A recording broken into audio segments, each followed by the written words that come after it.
You're listening to Horror Movies and Shit with your host, Pedantic Jim and Pretentious Mark. Did you survive Spooky Empire? So I met this guy there, and he was Oh. such an pretentious and pedantic asshole. I think his name was like Jim or James. I know the pretentious one. That wasn't Jim. So, Mark, we have somebody special with us today, don't we? We do. We do. Do you want to introduce her? No, Why? because she's your Because friend. Mark doesn't do the TikTok, so he doesn't know Rebecca yet. So See, Jim keeps on inviting people onto this podcast, and I have no idea who they are. And then he's like, "Hey, Mark, why don't you introduce them?" I Like, do. I Just have put him on the spot. I have no idea. So Rebecca is I follow Rebecca on TikTok, and her handle is Your Resident Spooky Girl. But you can never find that if you type that in, so you have to look for Rebecca. Yes. So Rebecca, you are an actress. I am. You're also a playwright Mm-hmm. because you just had a play performed. What are you? I just found out you sing also. I do. I'm a trained opera singer. Oh my, I do a lot of things. You're really a Renaissance person, aren't you? I guess. That's pretty amazing, if you ask me. I like it. Why don't you tell us about yourself a bit? Like, I already know about your new series that you have on Kickstarter, so why don't you talk about that a little bit? Yeah. So I was hired for a brand new comedy series. It's going to be a web series. It's called Upstaged. It's about a struggling regional theater company. They're struggling after COVID. After the pandemic, they're struggling to get back on their feet. And it's shot in a mockumentary style like The Office or Parks and Recreation. Okay. So it's really funny. I was hired on to do some of their fundraising and social media content creation before any principal photography started. And then I auditioned and I got one of the lead roles. So Congratulations. behind the camera and in front of the camera. So it's gonna be really fun. We're in the Kickstarter phase, funding phase right now. So there is a Kickstarter link. Upstage series. It's a big project, but I think it's a really important project. Our showrunner and one of the creators is a blind double amputee, and so he is playing a role in the show. And one of the things that he wants to portray in the show is that people with disabilities they live just like everybody else. They have lives like everybody else because he finds that disabilities shown on screen, especially in comedies, they're not shown. They're the butt of the joke. They're not shown as regular people living regular lives. So that's one of the things that he really wants to, that when he was writing it with the team of writers, that he wanted to portray. So it should be fun. It should be heartwarming. It should be absolutely bonkers. I cannot wait. I'm so excited. Yeah, it should be Mark? really fun. Yes, I'm excited too, Jim. Are you? You don't do series, though. Well, it's a web series, so that's probably easier for me. Okay, that's fair. Mark has an attention span issue, so following a whole series is usually a problem for him. Yeah, Not- I watch more YouTube than anything else because it's just absolutely. there's quick bites things. I feel like you should be on TikTok then, because that's really quick and quick and easy content that is great for people with ADHD. Yeah. Right. Or really bad for people with ADHD. Right, because it sort of indulges you, right? Oh yeah. So tell us about your play. How did that go? Oh, that was wonderful. So it was Mother's Day weekend. I wrote it. It's called Lessons from My Mother, and I had interviewed my mother and my grandmother and compiled generational stories about their upbringing and how my great-grandmother was and how she was raised. And I wove it into this kind of play that had these monologues and just vignettes that showcase what was going on. It ended up being really lovely. I had no intention of having a role in it. I really just wanted to sit back and watch somebody else. I didn't want to play myself.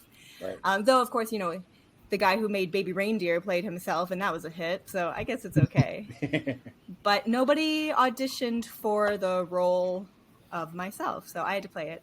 but it was great. We got really fabulous reviews, and I had a theater adjudicator from Michigan come and say that they thought that I really should submit it to festivals and competitions. So it was really cool because it's only the second play that I've written, and it's the only first play that was totally new material. The other play that I wrote back in January was an adaptation of Charlotte Perkins Gilman's The Yellow Wallpaper, so I had source material for that. Okay. Oh, you're so accomplished. I feel so inept in your presence. I'm not going to lie. I'm just starting, you know? All you have to do is, get on your laptop and start writing stuff, because that's what I did. I'm 47. I'm too old to start something new now. My life is what it's going to be. I'm 31. I'm going to be 32 this year. I just started writing in January, so it would be ridiculous. It'd be like Mark starting something new now. Right. It's just not going to happen. I mean, he's practically geriatric. What did you say, Jim? Yeah, exactly. He's, just so you're aware, he's a year older than me. So I love that. Right. But anyway, so thank you so much for filling us in. Where can people find you on social media? Yes. So on TikTok, I am, of course, your resident spooky girl.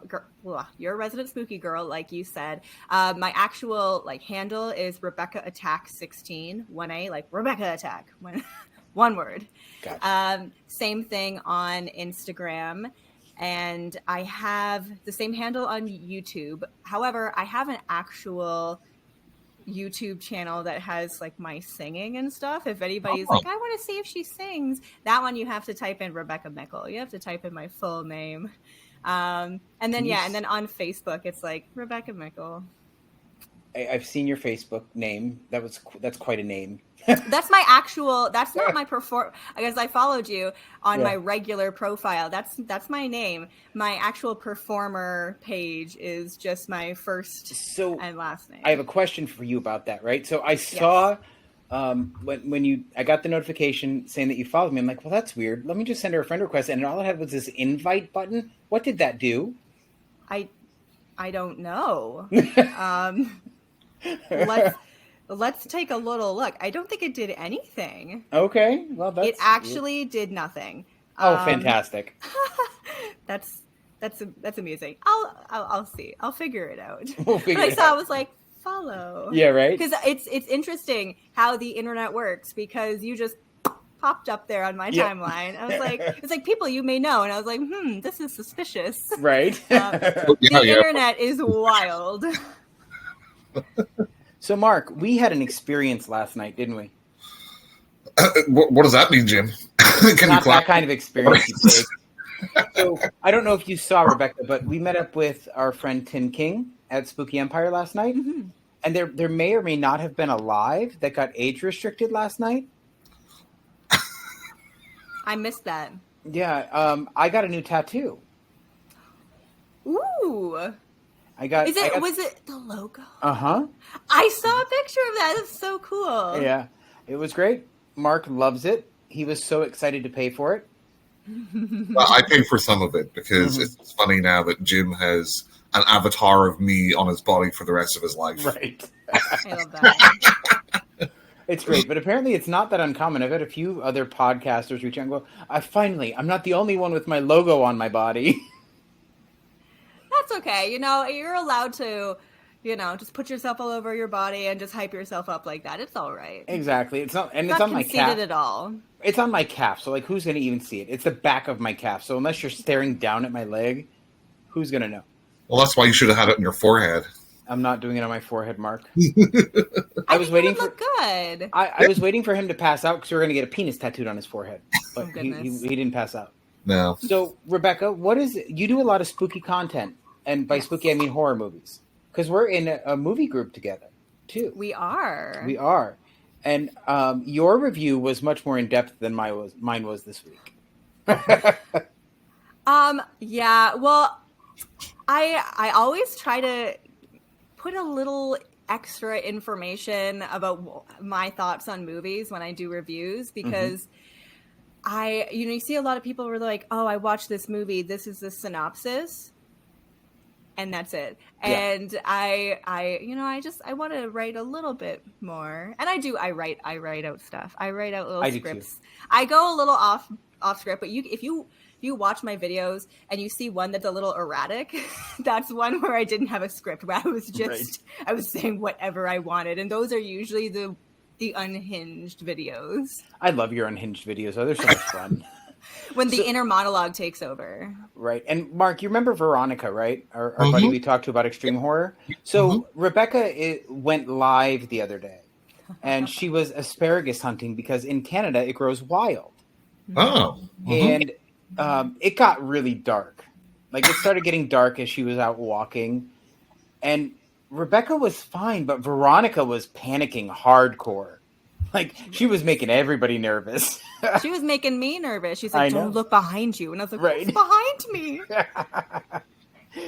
I almost wanted just like that. I wanted like a giant asparagus to pop up behind you and just start chasing you Texas Chainsaw Massacre style. I thought that would have been so funny. I feel like that's like an asparagus from VeggieTales, you right. know? Like, just like looming. Yeah. That's terrifying. But anyway, so what is it about horror that you like so much? Oh, I've been watching horror since I was little. My brother was 13 when I was born, and I was a bit of a latchkey kid because both my parents worked. And so because my brother was 13 and my sister was 11, they babysat me a lot. My brother really liked horror, and so I just watched whatever they watched. And so there's this comfort in horror movies that horror movies feel like home to me. Mm-hmm.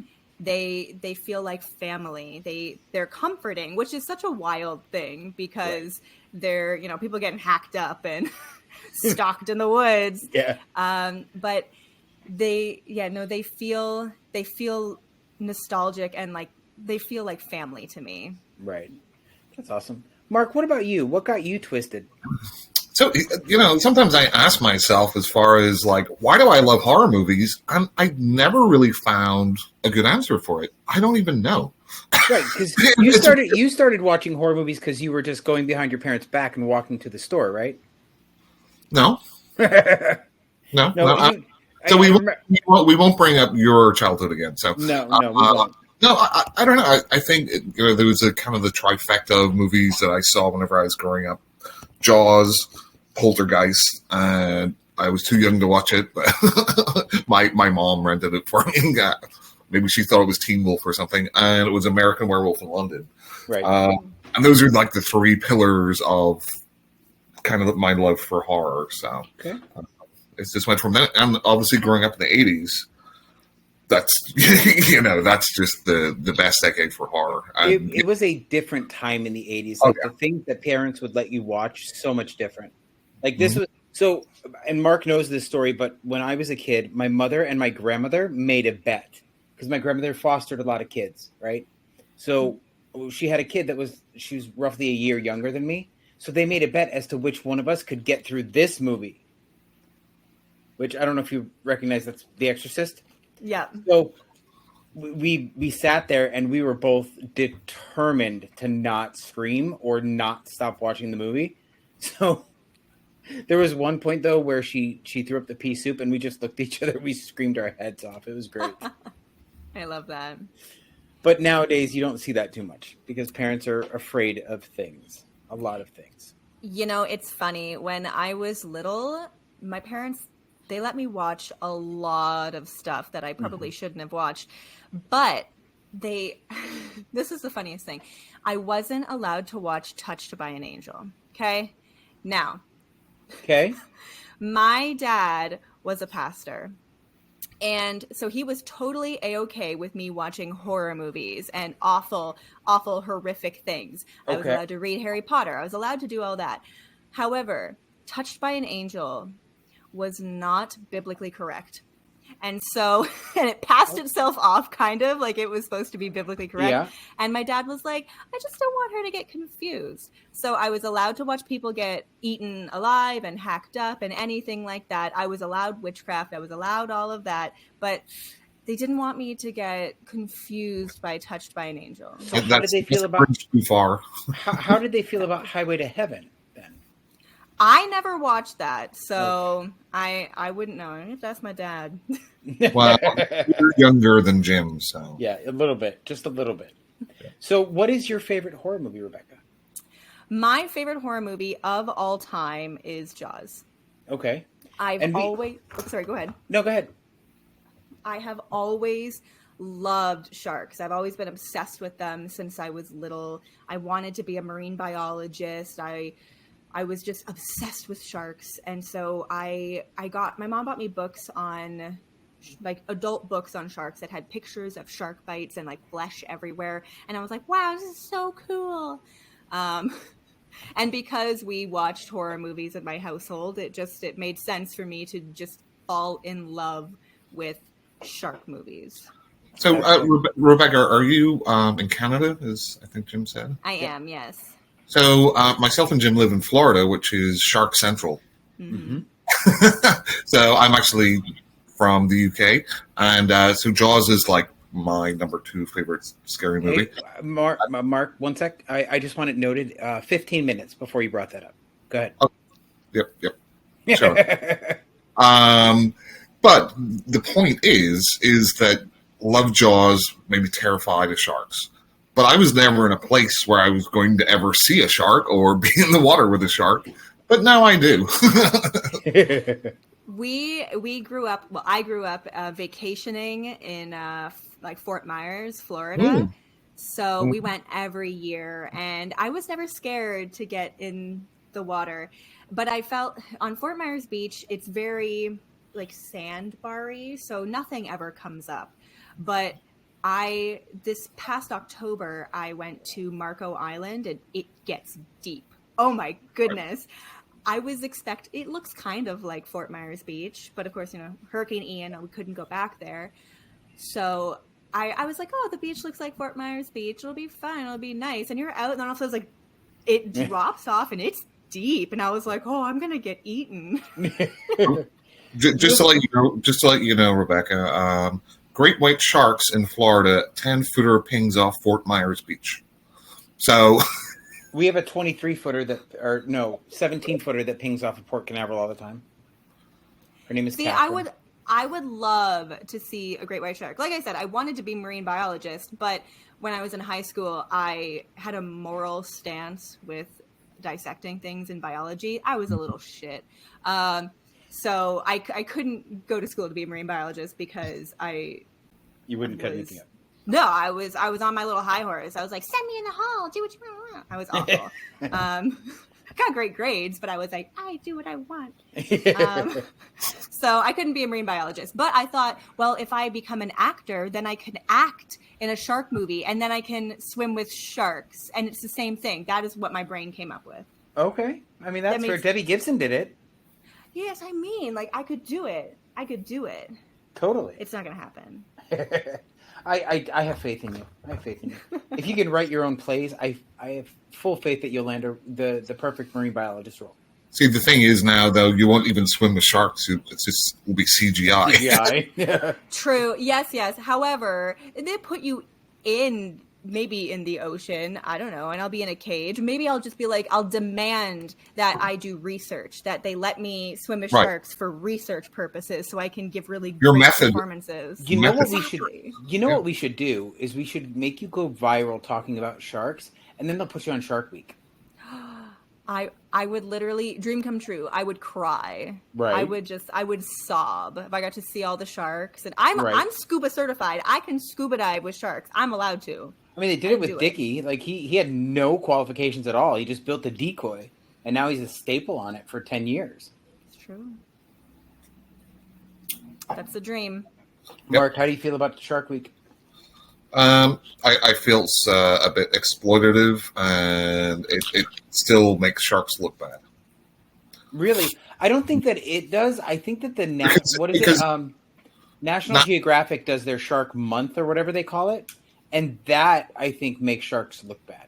But you see, it's all about, if it bleeds, it leads, right? I mean, that's how you get viewers. If it's just like, look at these cool sharks being nice little sharks, as they are, people be like, I don't want to watch that. I want to watch something about people being like murdered by sharks. Right, and that's all the Nat Geo version of it is. It's when sharks attack, or the summer the rivers ran red, or stupid stuff like that.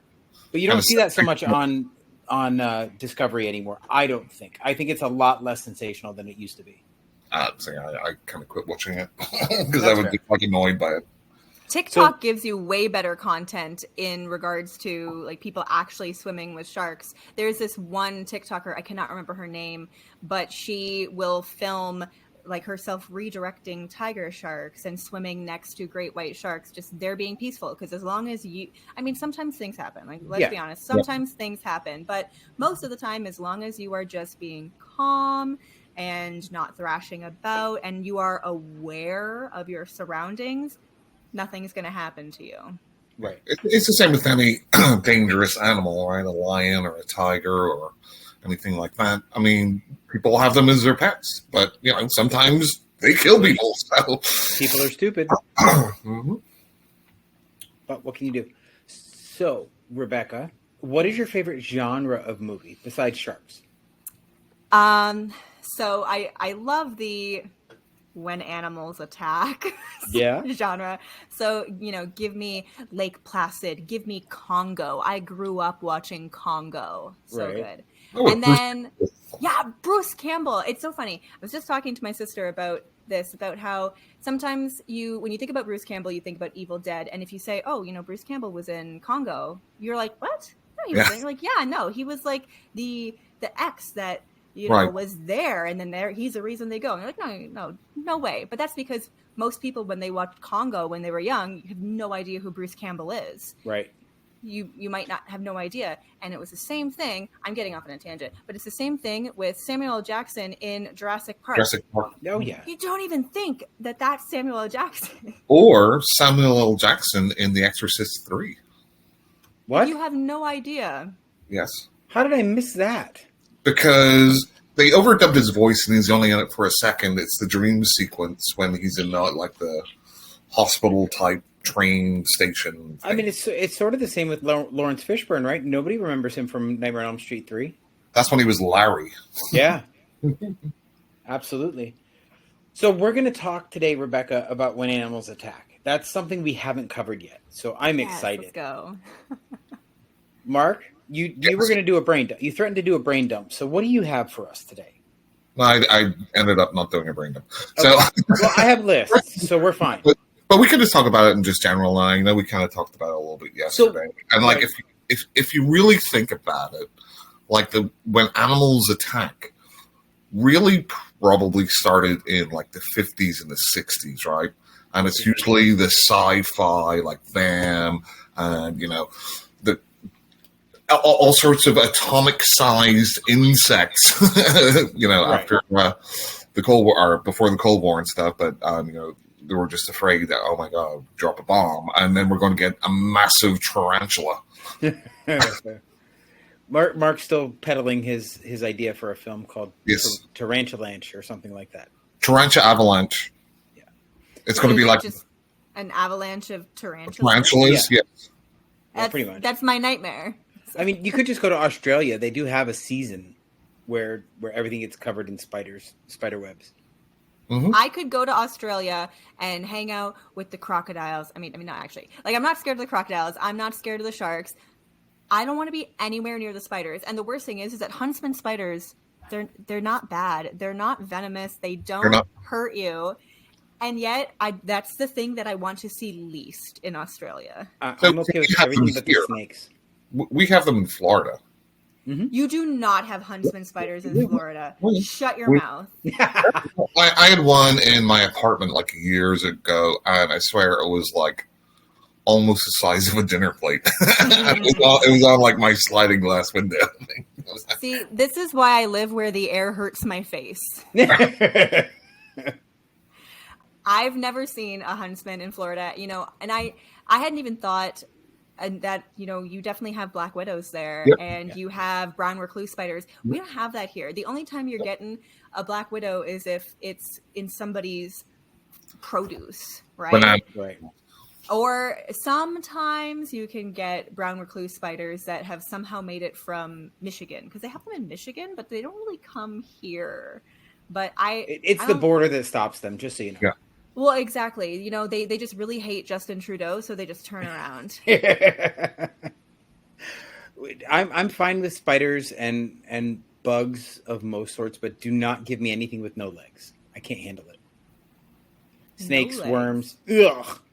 I was just thinking about like slugs. Yeah, Like, no, we're not doing that. There's always slugs on the asparagus when I pick it out of the ditch. Ew. Gross. I would not be picking asparagus. So asparagus, right? Stalked by asparagus. Could that be a movie?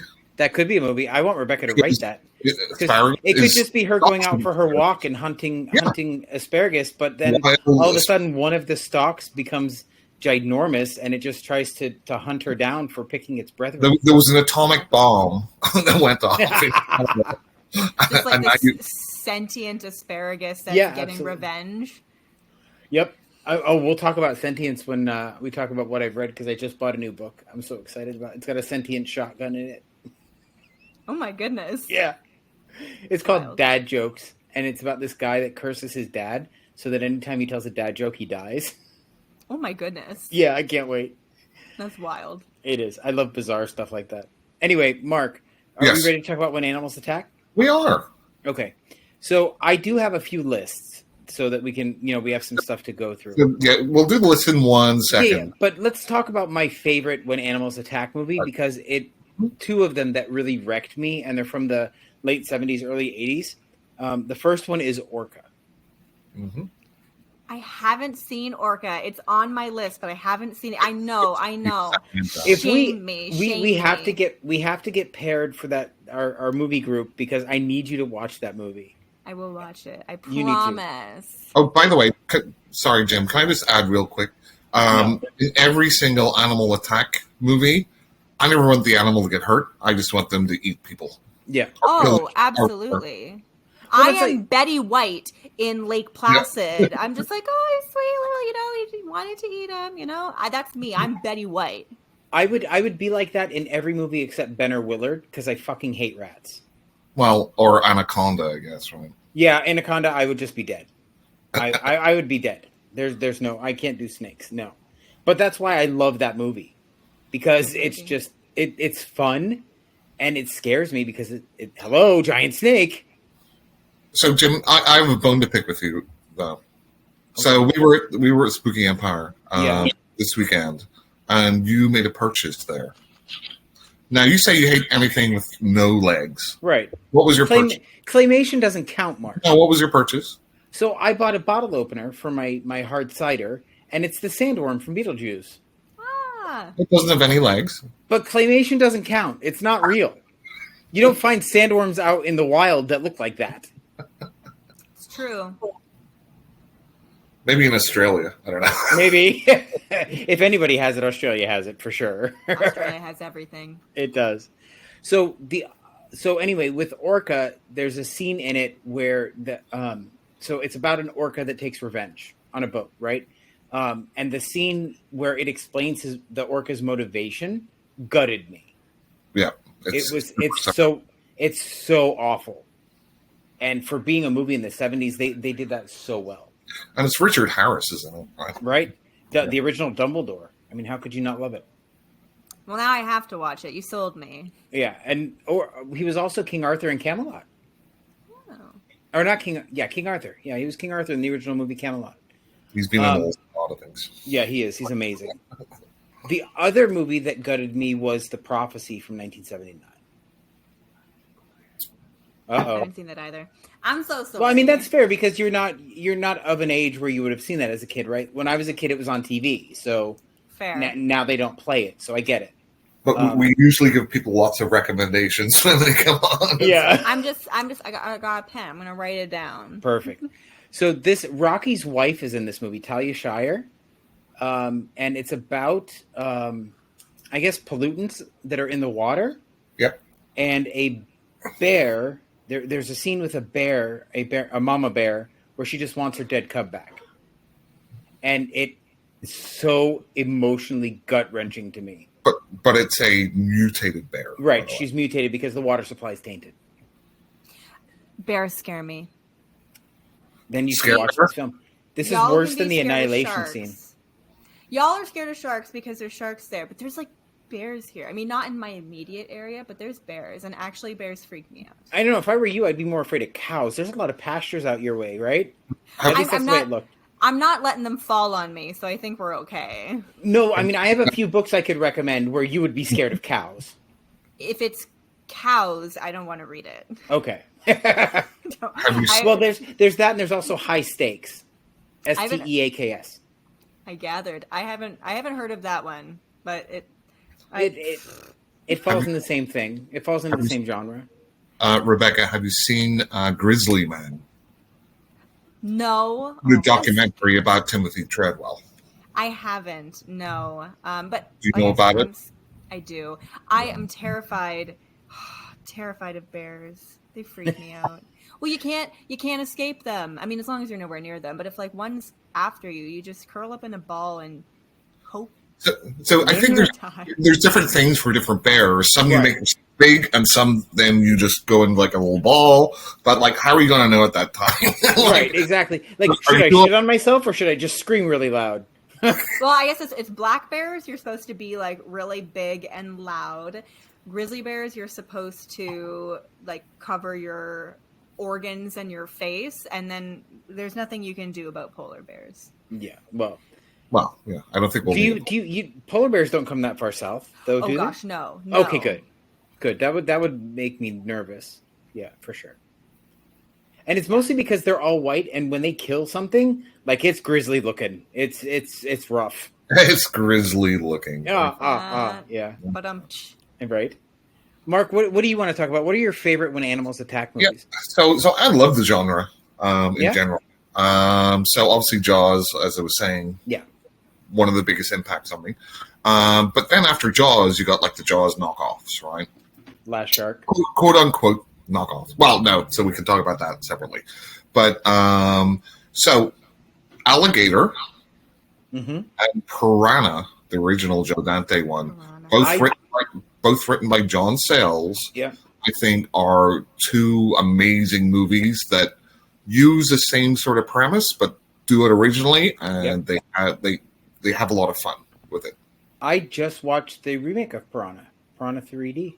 I'm sure you didn't like that, Jim.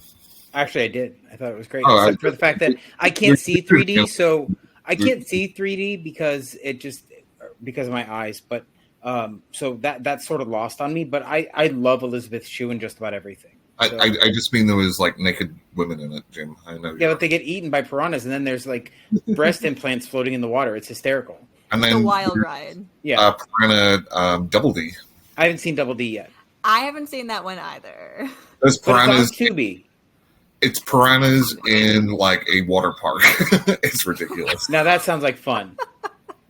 Is it the same prehistoric piranhas? Yeah. Okay. I think it's supposed to be the same world, Right, because like the original piranha, they were genetically right? engineered, but in the remake they were prehistoric. let loose in Vietnam. Right. I just want to make sure I'm keeping my storyline straight. Oh yeah. So and Loki, like people, I think just because the first one is like obviously a huge classic, I think Jaws 2 is a really great movie Why? because it's a really fun, good movie. No, I'm asking. I'm legitimately asking because I mean I enjoy the first two Jaws movies, but I'm just curious, what about it that you enjoy so much? So I think it's because of the cast of characters, right? And it's all these teenagers, and they're all out on boats. So immediately you've got like, okay, lots more people can get killed this time, and it's almost like a slasher movie, right? Where the sharks going after them and stuff. Roy Scheider's back, which is great. Yeah, I just think like if you look at all the shark movies that have ever been made, I think Jaws 2 is right up there. Yeah, I don't disagree. Because there's a lot of shit ones. Yeah, like Jaws 3. Open Water. Yeah. I do not understand. There was so much hype around Open Water when it came out, and I remember I mean, I was a deranged little weirdo when it came out. So when people were like, "Oh my goodness, I saw open water in theaters and it was the scariest thing I've ever seen," like people my age, I was like, "Okay, I'm gonna watch this," and I watched it, and I was like, "It's people sitting in the water." So I think again, so there's two movies which I would say like really get to me, and it's Open Water, because I have a fear of being stuck out in the middle of the ocean, which is just horrifying, and Fall. I don't know if you've seen Fall. I have not. I'm not scared of heights, and I'm not dumb enough to climb up that thing. So Right, that's my point. I would not be on that tower. But those are kind of like the things like my phobias. So those work for me. Mm-hmm. I can understand how it doesn't work for somebody else. It's just like, oh, they're just sitting in the ocean. Okay. And they're just arguing. Whatever. So, I mean, to be fair, it was a very real depiction of what would have actually happened. And so I appreciate that. But gosh, I don't remember when it came out. I had to have been like 13 or something. I was not too old. But I guess when I was looking at everything through like a Jaws and Lake Placid, that sort of lens, it just felt like, oh, this is like as if there was a documentary crew, and it wasn't what I really wanted when I was that age. Deep Blue Sea, that's a lot of fun.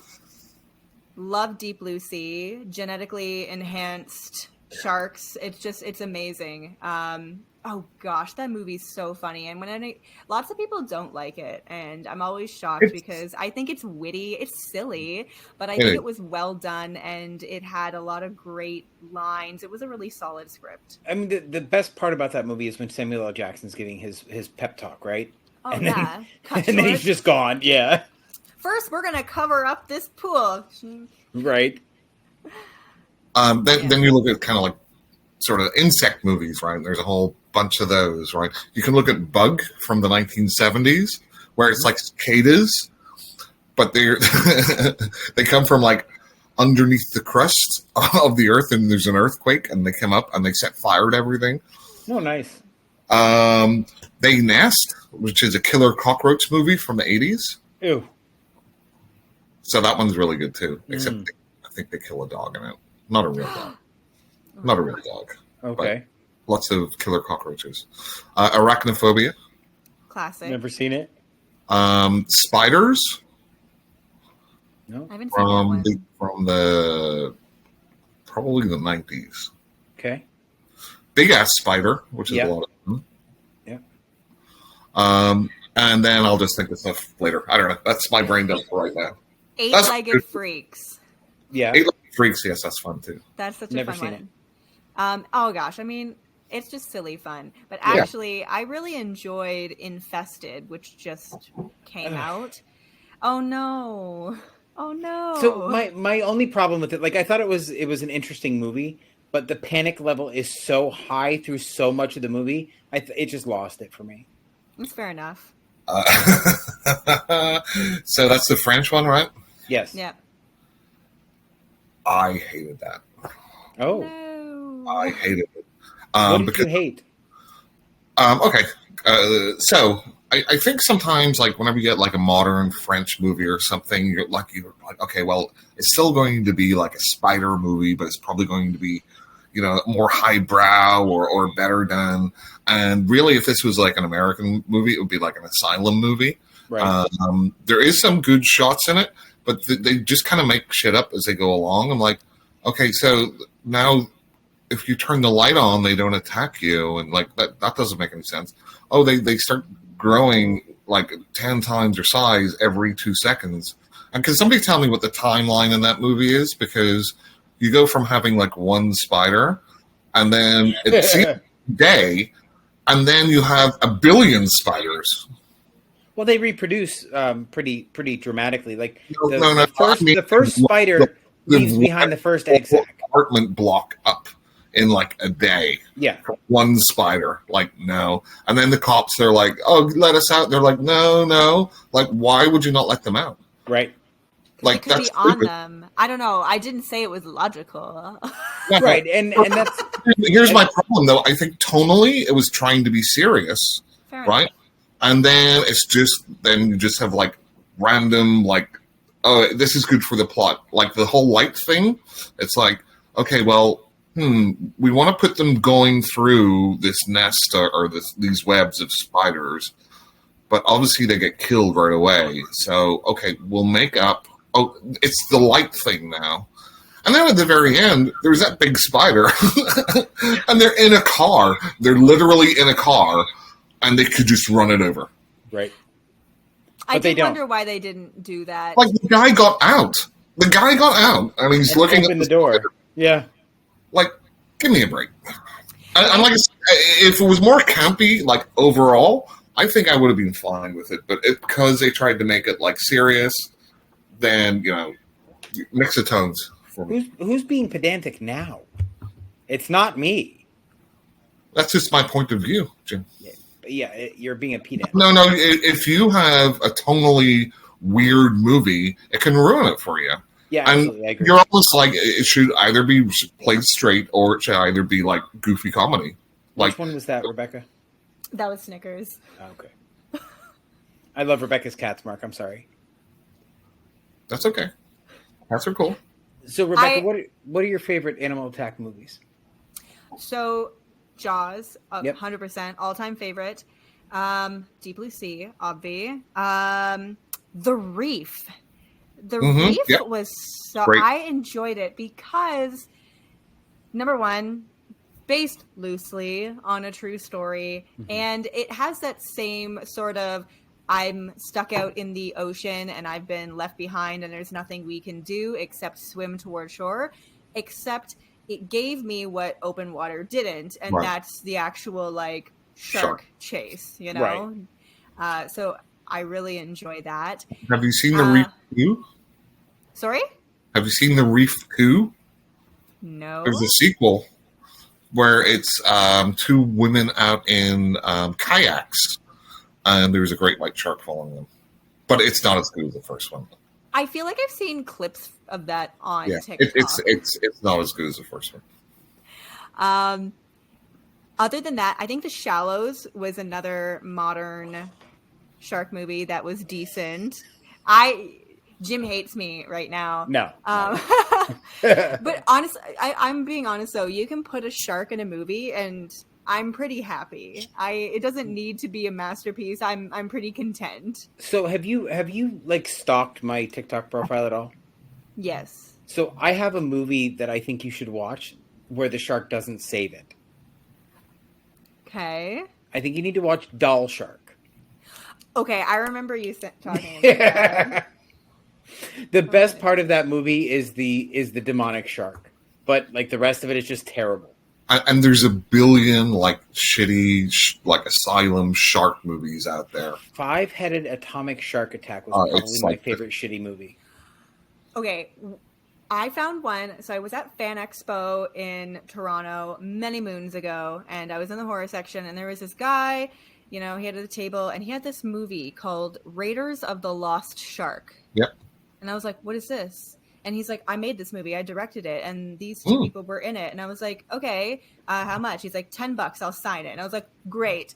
And they all signed it. And so that night we got to where we were staying in Toronto. And I was like, we're watching this. And I mean, it was awful, but it was so good because I distinctly remember this part where this couple from Quebec is in front of this little pond and she's just like really angry. She's like, I wanted you to take me to the Bahamas or whatever, and instead you took me to Ontario. And it's just like ingrained in my brain because I'm like, yes, screw Ontario. Why are we here? Take me to Florida or Costa Rica. And I just thought it was really funny. And it was a very like Deep Blue Sea, Samuel L. Jackson, like, I'm in Ontario. And you just get like, chink, just like snatched. That's great. It's trash. Like the shark flies around. I don't understand this movie, but it's amazing. It's filmed in Ontario, and I have it signed. So It's like anything they can get to rhyme, like Noah's Shark and stuff. Santa Jaws was pretty amazing. that's on my list. The issue is that people were recommending it at Christmas, but it was nowhere in Canada. Right. There's a lot of stuff that just you can't find here unless you can like actually buy the physical media. Right. So Santa Jaws was a blast. I also really liked Ghost Shark. Haven't seen that. Ouija Shark 2 versus Terrogator was awful, but fun.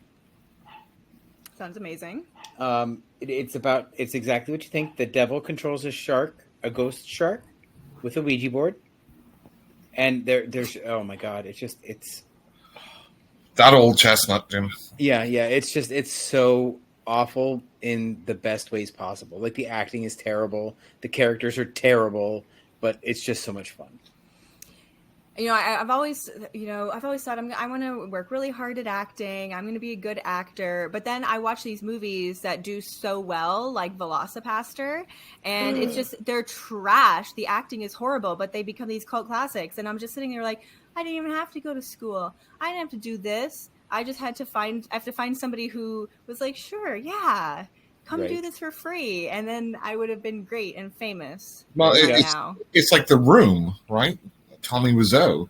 And then he has a movie made about him with, what's his face? What's the name? Who played him from Spider-Man, the original one? You're talking about Tobey Maguire, are you? No, the other guy. The other guy? Willem Dafoe? No, his friend. Oh, James Franco? James Franco, yeah. Okay. He plays Tommy Wiseau. As Tommy Wiseau. So, but it's just, again, it's almost like the luck of the draw. And I think the genuinely bad movies that try to be good are the better ones, if that makes any sense. Like, the ones that try to be bad are just like, okay, well, you're just trying to be like cult or whatever. And usually those fail for me. So I have a question for you, Rebecca, because I went live on TikTok a little bit before we started recording, and there was a question brought up. When animals attack, do you only like natural animals, or genetically engineered? Are they okay also? So, like, we're talking like mimic or something like that. So I do like genetically engineered, because that's, of course, your Deep Blue Sea, your mimic, your eight-legged freaks. I prefer sharks, alligators, crocodiles, and anaconda. There's something about being in the water with something that is just that extra layer of terrifying for me. Like, don't get me wrong, I quite enjoy. Where did Mark just go?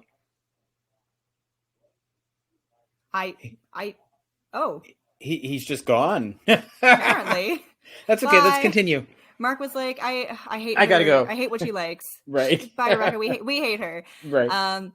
But so for me, yeah, your being in the water gives you that added stress. Now, Backcountry, have you seen Backcountry? I have not. I want to, though. It's been on my radar for a while now. So it's set in Ontario, based on a true story, and it freaks me out because it's bears, and Right. but whatever reason, when mammals maul people, it somehow affects me. Like this could actually happen to me, but I never think that a shark is going to eat me or an alligator. So it's weird. I very much think shark movies, alligators, they're fun, they're entertaining, even if they're a little anxiety inducing. But bears and like dogs, like Cujo, I don't know, when mammals attack, it always gives me like an icky stomach. That makes sense. So have you seen one? So when Sci-Fi Channel first started doing its terrible movies, right? Mm-hmm.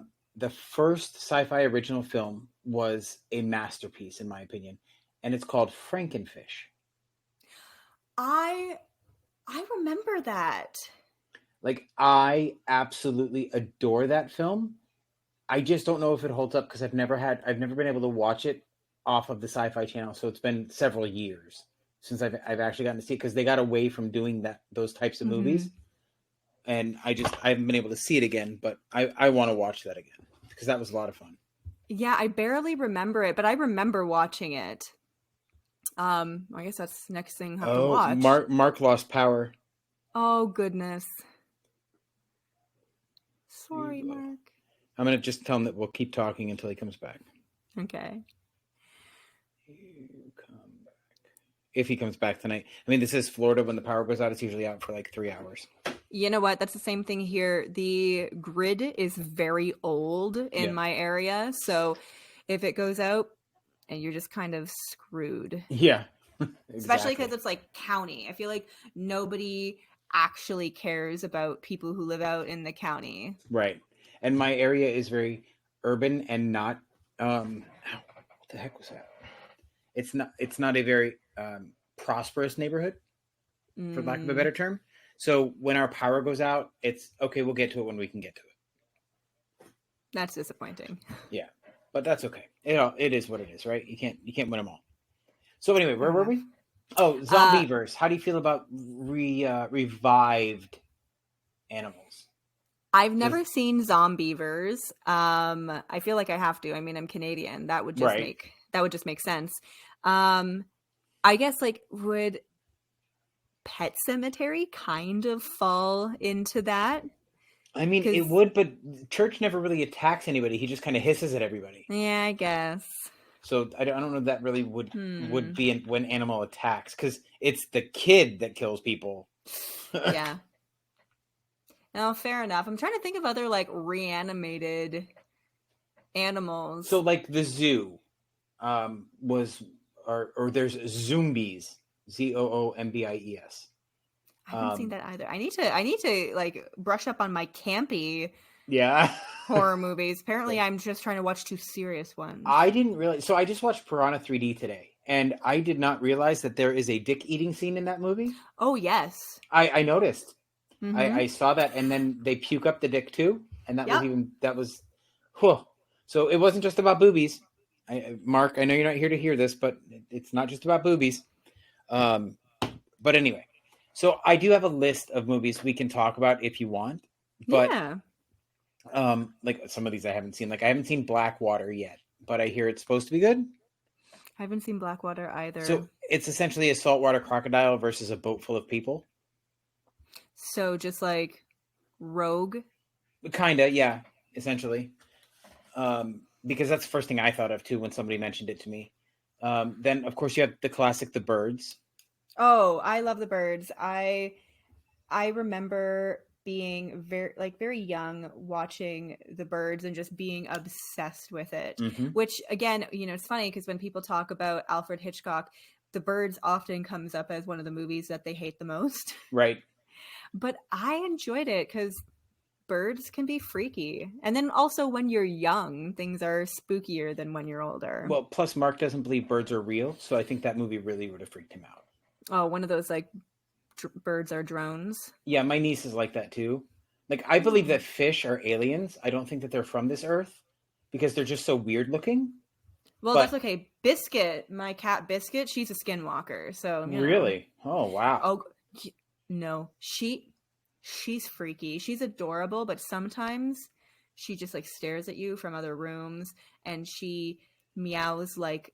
When we first got her, she meowed like she heard a cat meow once and was trying to mimic it. And she walked like she saw a cat on TV and was like, this is how cats walk. And she would just pop up whenever we were talking about how she was weird. She would just pop up and we're like, ugh. Like she's terrifying. That's awesome. I get it. Right. So one of my favorite creature features, I guess it would be a creature feature because it's a radioactive. It's a result of radiation. But like Godzilla from '98 with Matthew Broderick, I freaking love that movie.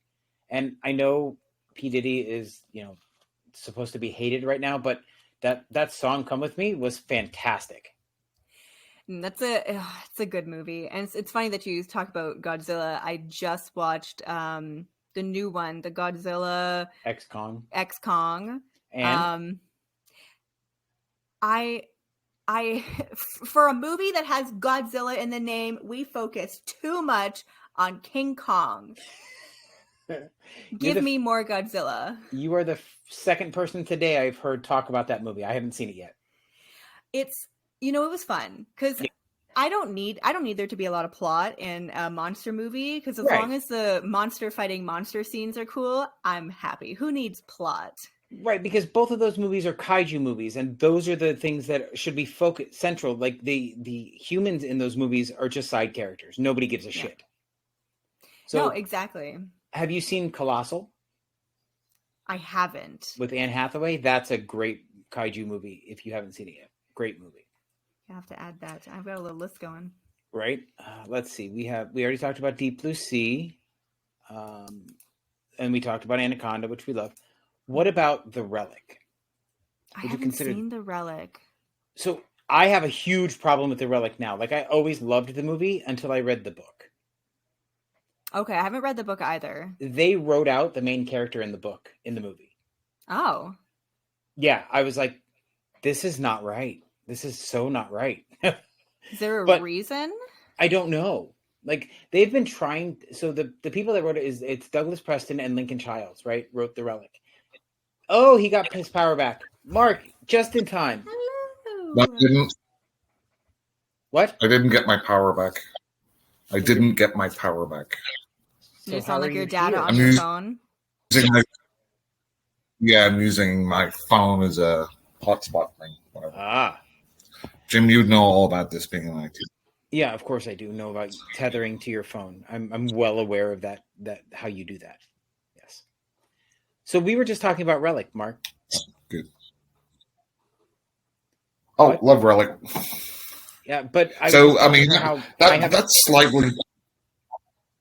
sorry? I didn't say anything. You said that's slightly No, I said I love the Relic. and then you said that's slightly. Yeah, that's slightly different because it's not an actual creature, right? I mean, Right. then you're kind of you could look at what's that movie, the recent one where they go out hiking, The Ritual? and the Ritual, right? It's kind of the same. Yeah? I'm obsessed with The Ritual, but The Ritual it's in my other favorite, like my second favorite horror genre, which is folk horror. Folk horror, right? Yeah. So I currently am reading the book or listening to the audiobook for the book, but I have to say that I'm extremely disappointed and I now like the movie a lot more than this book because they use pejorative terms for gay men too much in the book, in my opinion. Mm. And it's like all the time. And it's really annoying. I enjoyed the Are you sure? half of Are you the sure book. they're just?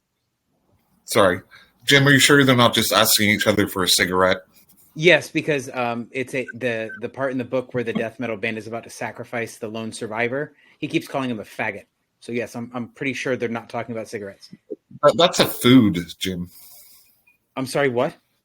That's a why food. they ended up changing the second half of Yes. the movie, right? Right. Because it's a totally different second half. And I do think that I don't think that the death metal portion of The Ritual from the book would have worked in the movie. I think having a cult works so much better. Yeah, I think they did a great job with the movie and adapting the source material because of the things that I view as problematic in the book.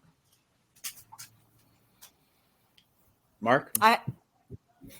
Stop being so woke, Jim. Fuck you, Mark. Rebecca, what were you going to say? Sorry. I didn't mean to cut you off for this dribble. No, you're okay. I got for my birthday another Adam Neville novel, No One Gets Out Alive. Yeah? I haven't started reading it yet because I'm too busy reading scripts. Yay. Right. But I saw Netflix made a movie of that one too. Mm-hmm. Oh, A yeah, Netflix original. I did see that, but I haven't watched it yet. And I'm not It's not bad. I like Yeah. The Ritual way more, but I'm interested to see if the book is better than the movie in this instance. right. Mark, what's your next creature when animals attack movie you wanted to talk about before you ditched us? Oh, I don't even remember. I was too busy to figure out how to get back online. That's okay. So let's go down the list. What about Monkey Shines? Mm-hmm. Yeah, Killer Monkeys is another Yeah. thing. Monkeys freak me out. And like chimpanzees, I am far more terrified of a chimpanzee than I am a shark or an alligator. They just eat your face off. Right. And they just take your flesh and they just rip it off. Like they're just Yeah. Have you seen Nope? yes. So yeah, with was The it face Gordy? ripping scene, yeah. which is obviously based on that true life woman. Yeah, from Connecticut. Mm-hmm. So there's Monkey Shine. Why the fuck are you keeping a monkey as a pet? That's stupid. Anyway, go ahead. Not all monkeys are monkeys. Yeah, like if you have a squirrel monkey, it's not going to rip your face off. But if you have a full-size monkey or a chimp, it's going to hurt you. Yeah, but if you have a full-size dog, it could do the same thing. It could. I was attacked by a German Shepherd as a child. I'm not surprised, Jim. You don't, dogs sense evil. That's why you just have little cats. Right. They sense evil too, but They just No, protecting cats are- us from demons. Yeah. No. Little precious little beings. Wait, watching you out were- for the ghosts. Wait. You just told me one of your cats was a skinwalker. That's not a Yes. precious little being. She's acclimated to the house. She's integrated herself into the family. She's gotten what she wanted. We let her in the house because the thing is that we just snatch animals off the street. That's just what Right. we do. Okay. So she wanted to be let in. I don't know is that just her end plan, that she wanted to be just like living like the good life in the house, and that's why she pretended to be a cat. Now she's just stuck as a cat. So I actually know there's a book called the Professor Croft series where a demon takes over a cat and just lives as a contented house cat. Okay, So so that's maybe what I think. yeah, That's what maybe it's- Biscuit's doing. Yeah, exactly. That makes perfect sense now that I get the literary reference for sure. I think no, it makes perfect sense. She's figured out how to be a cat. When we first got her fur felt like straw, and we're like, she doesn't even feel like a cat. But now she's very soft. Right. She's figured out. She's worked on her facade, so now she's Right. better at it. She's figured out how to be a cat, so she's acclimated. She's good Gotcha. now.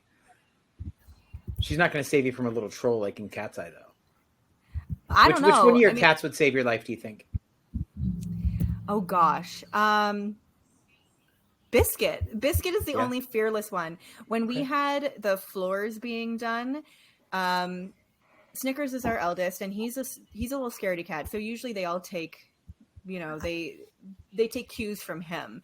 Right. But so these are these two men. They're making noise. They're on the floor. Biscuit walks right up to one of them, gets right in his face, and hisses in his face, and then walks away. Like Okay. So I think Showing she'd her be the dominance. only one, but that's because she's a skinwalker. I think she's Okay. the only one that would save me because we brought her in. Yeah, that's fair. That's now her house. Exactly. Okay, Mark, what's your next creature feature you want to talk about? So, we could also talk about, hey, is the fly a creature? It's When on this creatures list. An American Werewolf in London? No. The Howling? Is a No. werewolf considered that? No, Why not? Why not? because that's not genetically engineered. It's mythology. So it has to be genetically engineered. Well, either genetically engineered or No, no. naturally occurring, right? No, I'm sorry, I've lost my rule book.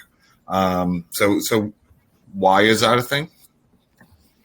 That's just those were our rules that we set forth. That who? Rebecca and I, when we were talking Oh. while you were gone. Oh, So I please, see now. Please abide by our rules. I will try my very best. Please, thank you. I'm totally kidding, but I would consider them a cryptid type movie and not necessarily a when animals attack or a creature feature. But that's just me. Well, I'm just saying, like if you mix the island of Dr. Moreau, if you mix a person with an animal for whatever reason, or however. But again, you're getting back into the trope of genetic engineering, whereas most werewolves, it's not genetic engineering. No, I'm just saying in general. Whether it's mysticism or cat people, right? Right. Or not. Well, we If probably it's- should if ask our it's still- guest, Mark. We can argue this all day. Rebecca, how do you feel about it? I don't know. I would be more inclined. Well, okay. So when animals attack, that's animals.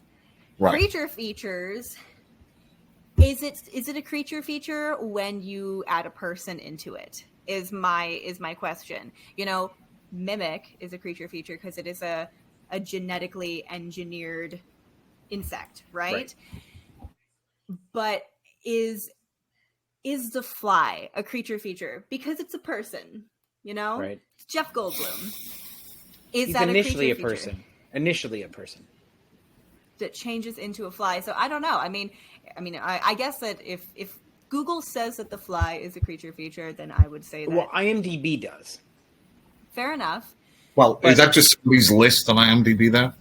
Yes. So somebody's just saying, I consider it this. So Right. So this is written by Dragon Eyed 363, who is a god when it comes to making lists. Apparently, is he part dragon? I have no idea. She? I don't know. So he's got a bias. But Probably was it yes. genetically engineered dragon, or is it like a mysticism magic So dragon? let's read his qualifiers. You ready? This is a list dedicated to what I believe to be the creepiest and some of the most clever and fun horror thriller there is if done right. Animals are unpredictable, and sometimes we don't always come out on top of the food chain. This is every animal attack film I've seen. I've seen so many. This list includes mammals, reptiles, insects, fish, basically anything living and non-human. The only restriction is if it's a non-existent creature, i.e. the animal in question is from outer space, legend or folklore, or simply made up, it can't make the list. So no Bigfoot. Right, no Bigfoot. Correct. Okay, Cryptids are a no-go for when animals attack. fair enough. And we can bring up the fly, right? He never attacks anybody. They He come did. into his domicile. But isn't that the same thing with sharks? No, but I don't think so because, well, I mean, maybe, yeah. I guess you could say that, but like, I don't know. It's just Let's just fly to move me has always been body horror. I've never considered it a creature feature. No, let's just move on. There's a million animal attack ones that are just animals. There. We could talk- Okay, have you read Peter Benchley's Great White? No, I've read Jaws. So Peter Benchley wrote another shark novel called Great White, and it is about this like genetic. So there's great white sharks that are being studied, and then there's this creature. You think it's a book about great white sharks, but really it's about this different creature in the water that's like hunting people and the great white sharks. It was way better than Jaws as a book. Obviously, Really? It hasn't. I don't think it's been made into a movie. It was phenomenal. I would highly recommend reading it, but I would love to see it as a movie. 'Cause it was so Is it a cool. megalodon that's hunting the great whites? No, it's like another type of creature. Ah, interesting. But yeah, If you like water horror books, I do have a recommendation for you. Into the Drowning Deep by Myra Grant. Into the Drowning Deep. Okay. It's a mermaid book, and it is amazing. Okay, I gotcha. Speaking about that, then you can also talk about, I know you brought up Congo, but another Michael Crichton movie, Sphere. But that's not a creature feature. It is. It is not. Sphere has It's about an alien. So, hang on. One woman is killed by jellyfish, Yeah, but and their entire No, thing is being but the- attacked by no. That's all done through use Doesn't matter. of the control of that alien. That has nothing to do with when animals attack.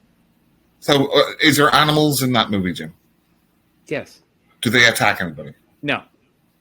So, how did the woman die from the jellyfish? Did she really die though? Since they Yes. just forgot about the power and everything was okay. No, she died. Are you sure? I'm 100%. Mark, who's the woman that died? Do you remember? What? Who was the actress that played the lady who died? Do you remember? No. It's Queen Latifah. Was it? Yes. Okay. I'll take your word on it. No, But I don't consider that because to me that's an alien movie. That's not a when animals attack. They didn't just attack to protect anything. They were forced to attack based on outside influences. So an animal's motivation needs to be taken into account. If you're a pedant like me, yes. Right. See what I have to put up with, Rebecca? Do you disagree, Rebecca? Oh, I guess it makes sense that if we're talking when animals attack, I think it does make sense that their motivation would have to be taken into account because it's why they're attacking. Right. Why is Jaws attacking? Because he's a shark, and that's what sharks do. They Why survive and why- they eat. Why do any animals attack. Protecting territory, protecting young, Food. illness, food. A lot of the bear stuff is like illness, right? Like if it's Right. not that they're like they have cubs or anything, it's that they're sick and dying, and humans are a lot easier targets than what Oh. they're usually going for. Also, cocaine, right? Right, cocaine. We can't forget the cocaine. Cocaine Bear was great. I know people hated it. I thought it was. I thought it was fun. I don't care. I thought it was totally weird.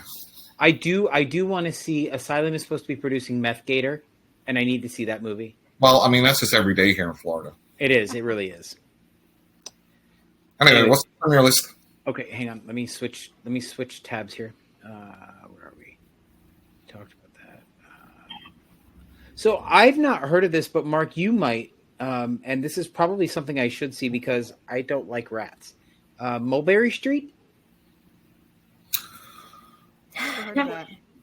So a deadly infection breaks out in Manhattan, causing humans to develop into bloodthirsty rat creatures. No. That could be fun. No, what's her motivation, though, Jim? It's infection. It's Yeah, illness, like but if Rebecca it's said. people, is it for a reason? What? Just kidding. Are you being pretentious, Mark? Are you being pedantic, Jim? Yes. Yes. Okay. No, I have not seen that. We Um, already so- talked about Zombievers. It's what almost about- like it's almost like you can just go down and look, like just think about specific animals, and there's Yeah. probably a million different movies Oh. around it. Like Rat's Night of Terror is another one. or Willard or Ben. Murder Band, yeah. Mm-hmm. Or what's the Stephen King one? Cap. The one with Brad Dourif in it. I don't. Oh God, Willard. No, it's the one where they're in like this down south in this factory type thing, and there's giant rats. Hold on. I don't remember that one. I don't remember it either. But the first thing when you Google Brad Dourif giant is giant rabbit. So just so you know. What is it? Graveyard Shift? It's in Graveyard Shift. Graveyard Shift, yeah. Oh. Okay.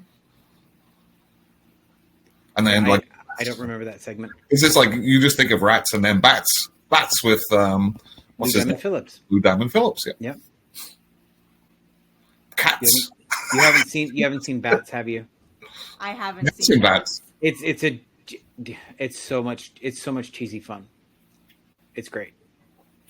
I do love cheesy fun. I do. Yeah, that's a great one. Especially, I mean, because it probably came out somewhere around the year you were born, I would assume. So it's gonna be old school for you. Mark, did you ever see Komodo? No, but I do love Komodo dragons. Well, who doesn't? Yeah. Rebecca, Komodo? I haven't seen it. I'm apparently the worst guest you've had No, talking no. about creature features because I apparently have seen Jack. So tell, Your favorite is Jaws, and you haven't seen anything else. Right. Exactly. I do like the movie Prey. I thought that was good. Have you seen that one? I have seen Prey. It was decent. Yeah, I thought it was. I love when animals stalk humans. Like The I goat- love that. The Ghost in the Darkness. Yes, fantastic film with Val Kilmer. Burning Bright. Have you seen that one? Beast with Idris Elba. Hang on. So Burning Bright is based in Florida, and it's a woman, and like she's younger, and her younger brother, and they're stuck in a house with a tiger as there's a hurricane going on outside. Okay. It's pretty good. You missed it. I was talking about how there's something ickier about when mammals attack than when reptiles or fish attack. I don't know. I feel like ickier about mammals. Yeah, he missed that. Yeah, I think because we should be more aligned with them, and if they're eating us, that's not fair. But yeah, so I mean, it's only fair. Okay, are we ready for the next? Did we lose Rebecca? Did she just freeze? I'm back. Okay, fantastic. I saw your hands up. I'm like, is she going to say something or? I was just I was really just trying to build the suspense. Right. Sabretooth from 2002. Yeah, I think that was a Sci-Fi Channel movie, right?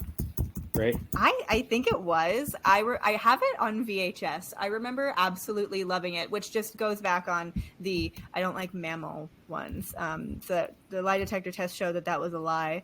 But when I was young, I really liked Sabretooth. I don't remember that one. I don't feel like Yeah, I've seen I it. mean, I think I've seen it, but I mean, I might have seen it many years ago, but I don't remember that one. yeah. So let's get on to our favorite, one of my favorite creature features, because if I had a dick, this is where I tell you to suck it. Lake Placid. Yes. Betty White, amazing. Amazing She's in got that the movie. best lines in that movie. She's hilarious. Yes, she is. She's great. Like you at that point, before that point, I had never seen her as a crotchety person, and she just did it so well. Like she always played the very pretty airhead, right? But in that movie, she's like just so many layers. I love that. I love the fact that where they asked if she fed her husband to the croc, she's like, yes. That was Yeah. great. And they made like 4 sequels to that, I think. Something like that, yeah. I've seen the second one. I think I may have seen later ones, but they just got worse and worse. Like the budget got more horrendous. Yes. And the scripts were so bad. It sort of became like the Avenger, or not the was it the event? No, the Fantastic Four, where they just keep making it like every 10 years to keep the rights. So I was going to say that was David Hasselhoff in it, but I think he was in like one of the Anaconda, like Anaconda 4 or something. Oh, was that the bait ball one? I don't know. I just remember David Hasselhoff being in it. Like, I haven't seen any of the sequels to Anaconda. yeah, I think there's like 4 of those too. Yeah, there are. It's like Anaconda, like the search for the blood orchid. Yep, Yep. that's the one that I just passed. Yeah, That one I actually really enjoyed. I remember watching that when I was younger, and that I really liked that one. I will. So like there were parts of I apparently lied very hard. I did see Anaconda Blood Diamond, which they have like a giant anaconda bait, like a mating ball in that movie, and that was really gross. Ugh. Go ahead. But you don't like snakes, though, right? No. I think snakes are fine. I think they're cool. I've held like boa constrictors and stuff. I think they're fucking gross. Jim, what do you think about like moray eels? They're disgusting.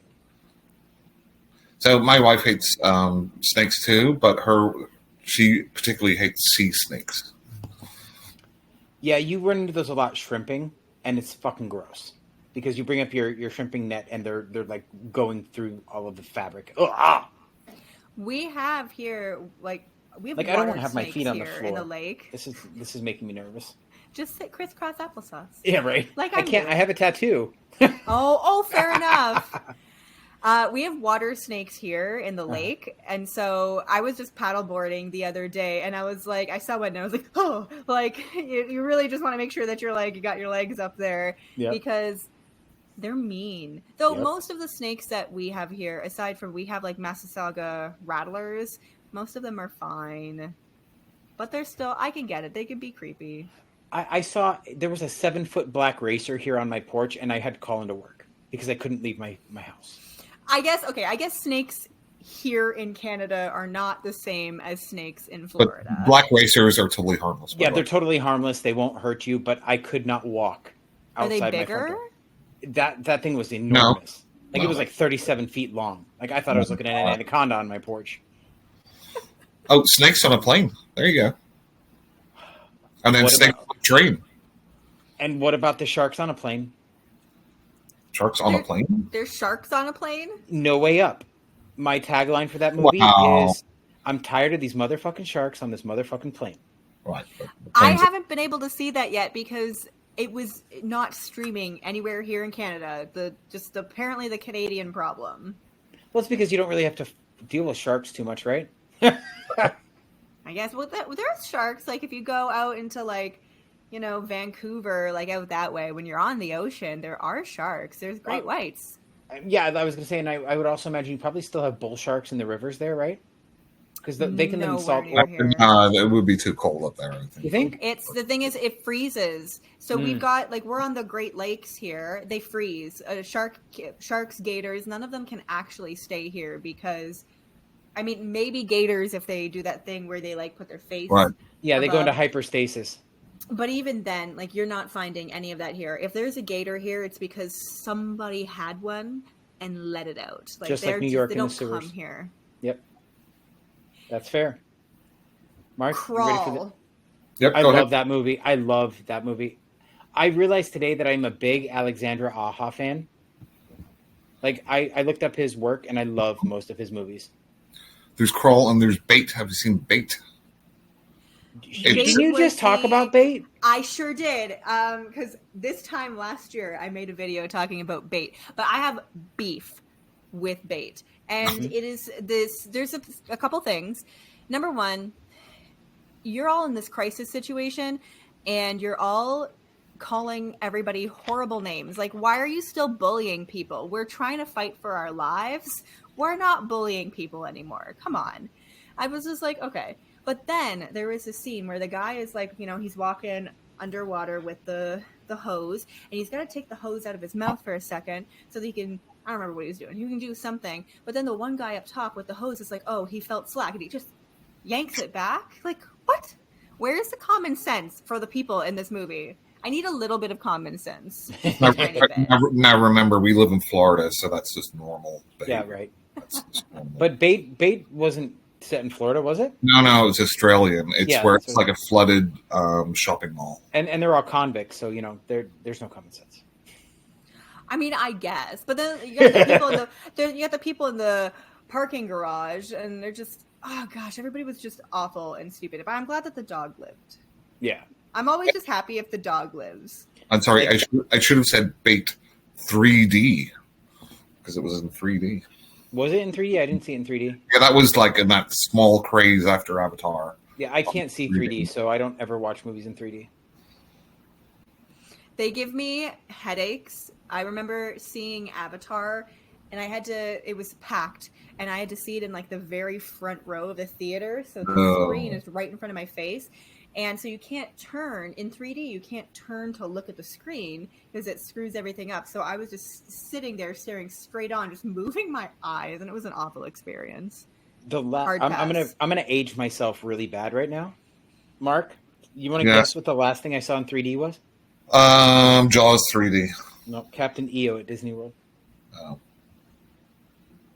It's the last thing I successfully saw in 3D. Everything else just makes me nauseous.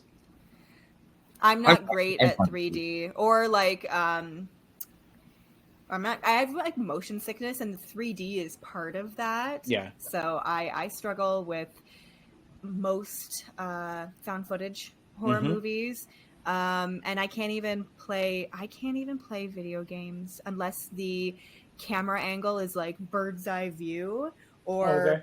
like, you know, God of War 2, where you're like really far back from the character. Jim, we've found a flaw with Rebecca. So We did? she's human like us. Oh, right. Yes, that's an absolute flaw. Mark, are you high? No, I'm just sitting here.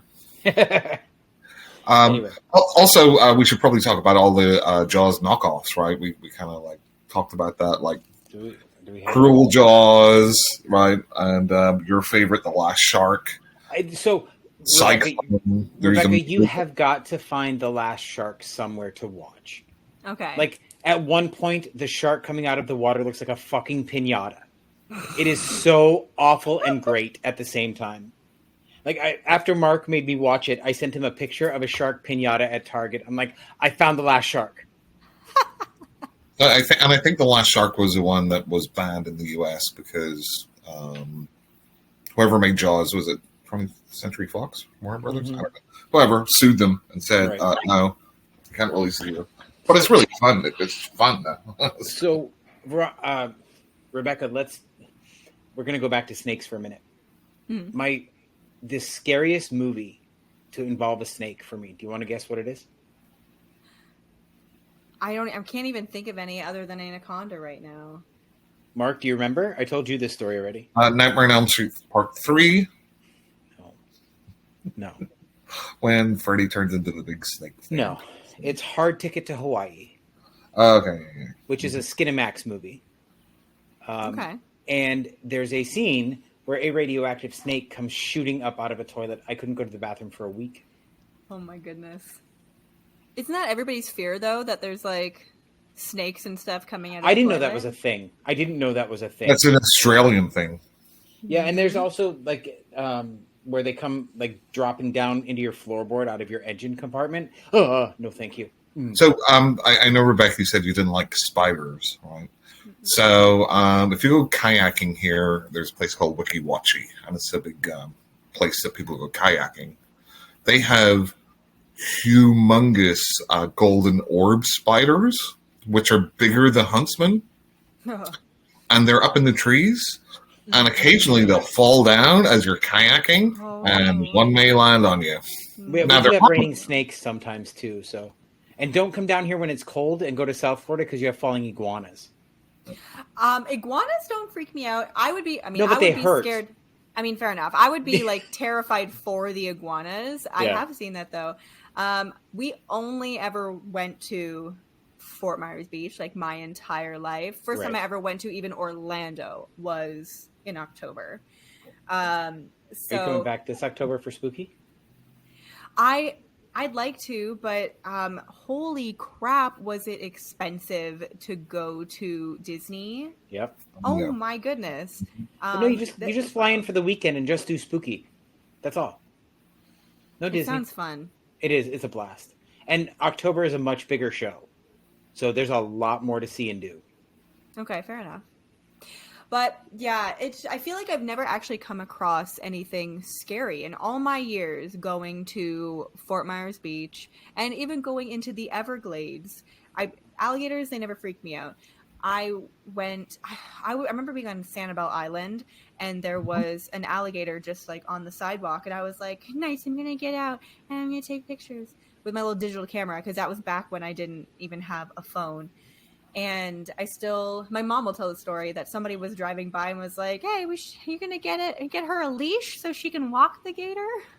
Because I was getting too close. I was dumb. Okay. Canadian in Florida, you know? But You're not the only one. I've seen it happen.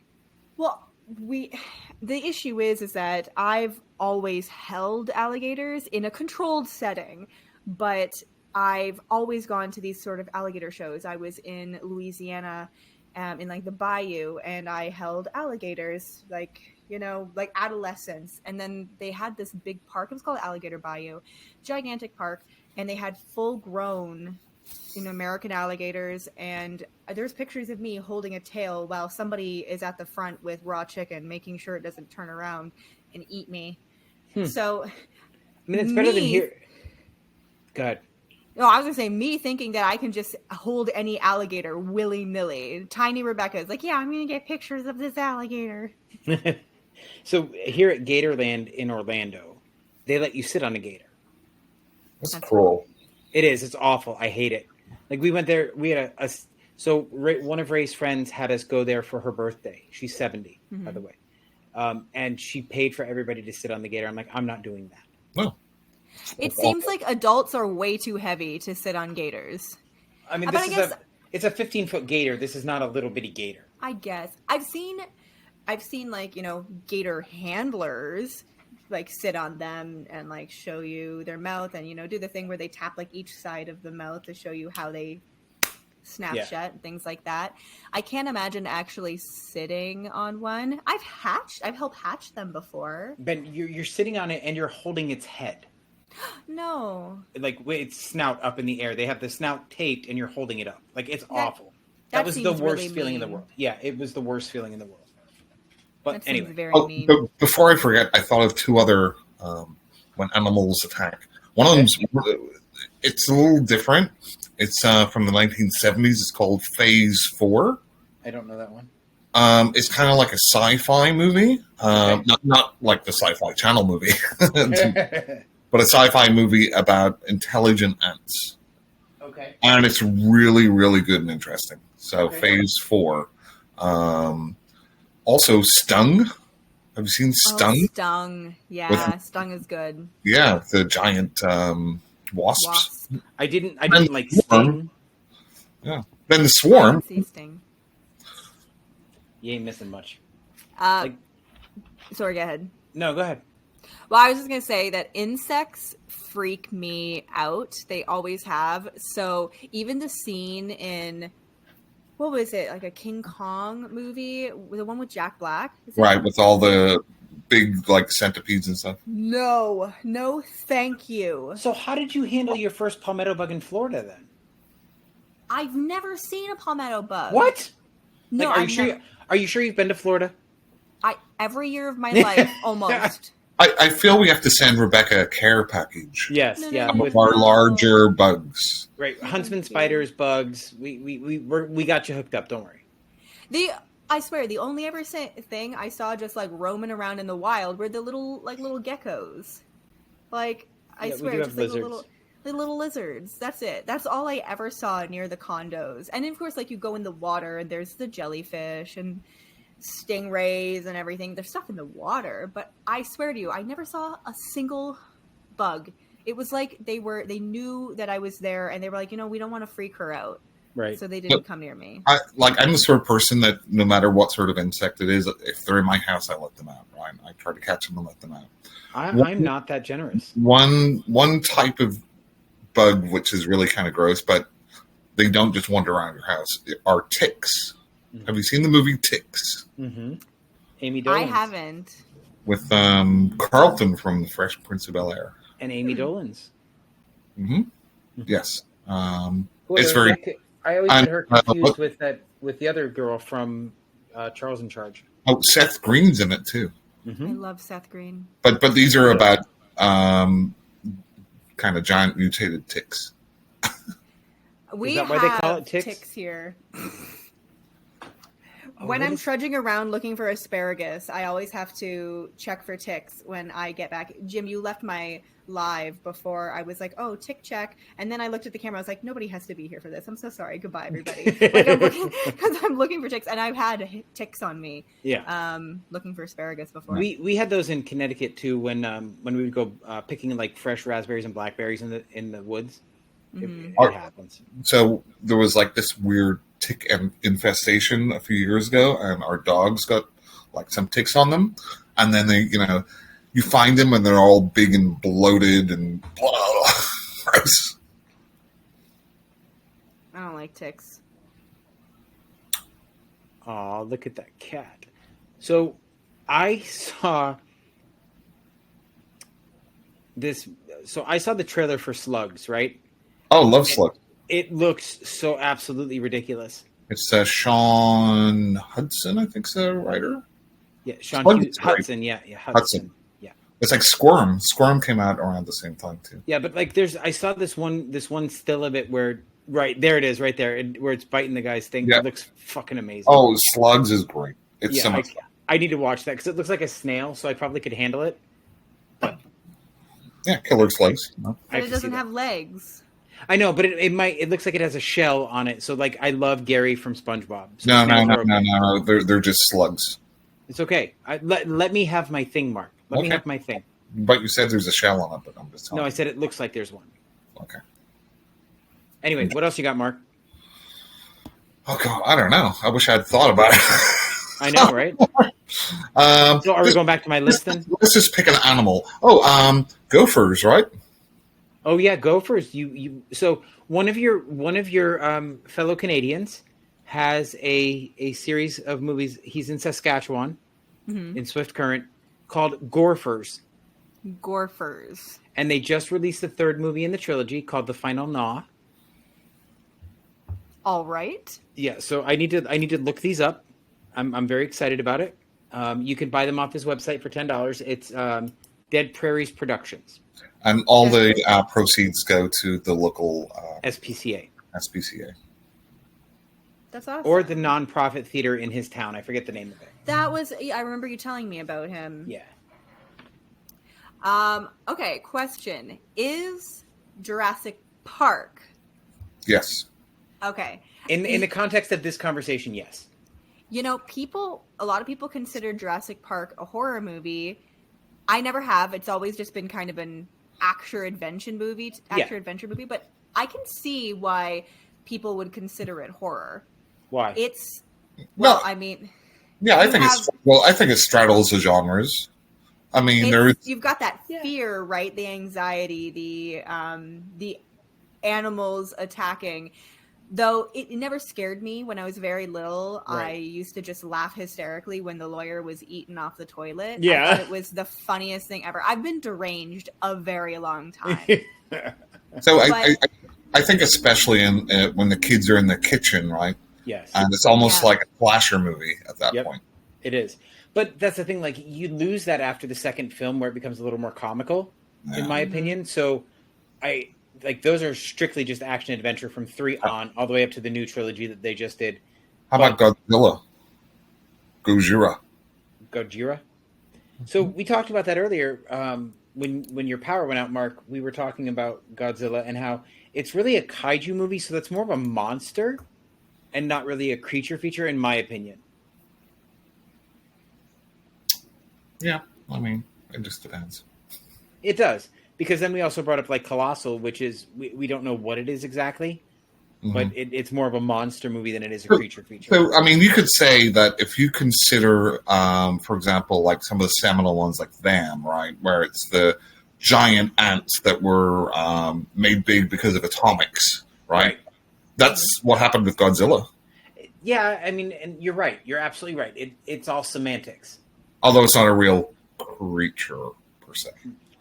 It's also you have to have, I think, some sort of fear factor, and I don't think there's anything scary about Godzilla. Godzilla is just cool. Have you seen? What about when Son of Godzilla was put in peril? That's scary. Have you seen Godzilla -1? Maybe. The most recent one. I have not. They really, in fact, the last couple of ones, Godzilla. Oh God, what's the one before it? Godzilla. Shin Godzilla. He is like absolutely terrifying in that, and it's just about how he looks. And in Godzilla -1, he really is a threat. They have like a Jaws part in it where they're just chasing him in a boat, like the orca. It's funny, but yeah, he's more of a threat in those. I guess like your Godzilla King Kong ones, like the American movies that are coming out, they're not in that realm at all. No. They're just like, oh, Godzilla is here to protect us, kind of like Avengers, they're destroying the city, but they're also protecting us at the same time. Right. And even the Japanese ones, like there's a different show era and this era and that era. Sometimes Godzilla is helpful. Sometimes he's the protagonist. And then sometimes he's just like, like the original Godzilla. He's just like a force of nature, right? Right. He's got no like ill will or anything. He's like, he is what he is. And right. Per Tokyo.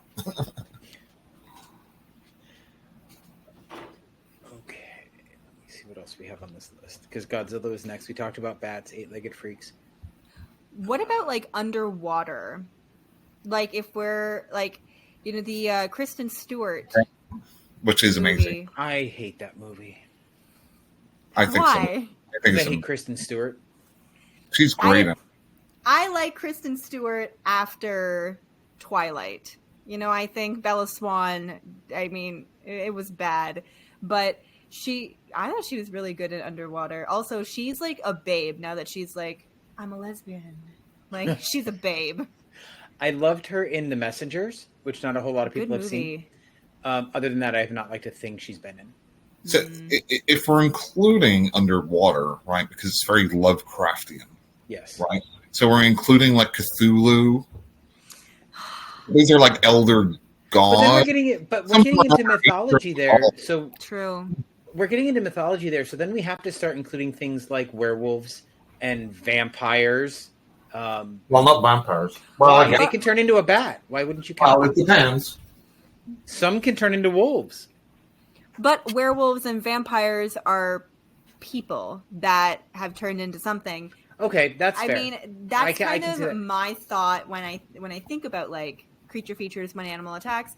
There's something about they're not human. Okay, that's fair. I can see that because Cthulhu would be an old eldritch god. So What about Deep never- Rising?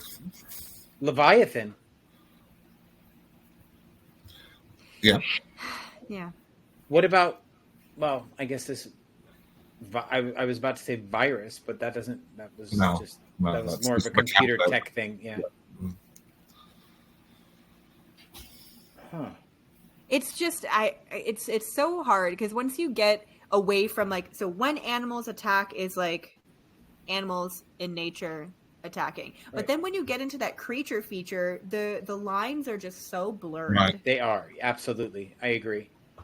Mark, what's your favorite creature feature? Okay, well, that's so wide, right? So I could say The Thing, You could, yeah. or I could say Jaws. You could. So yeah, I mean, I don't know. I would need to sit there and think about it. And like as Rebecca was saying, you have to almost draw your own internal lines and say this is even if they're a mix of genres, I consider it more this than that. Right. I agree. This is Mulder. Mulder. I don't pull. Hello. Where's Scully? I rolled over his tail earlier when I was live, and like everybody's like, "Oh my god, is he okay?" Yeah, he's fine. That's what I always feel.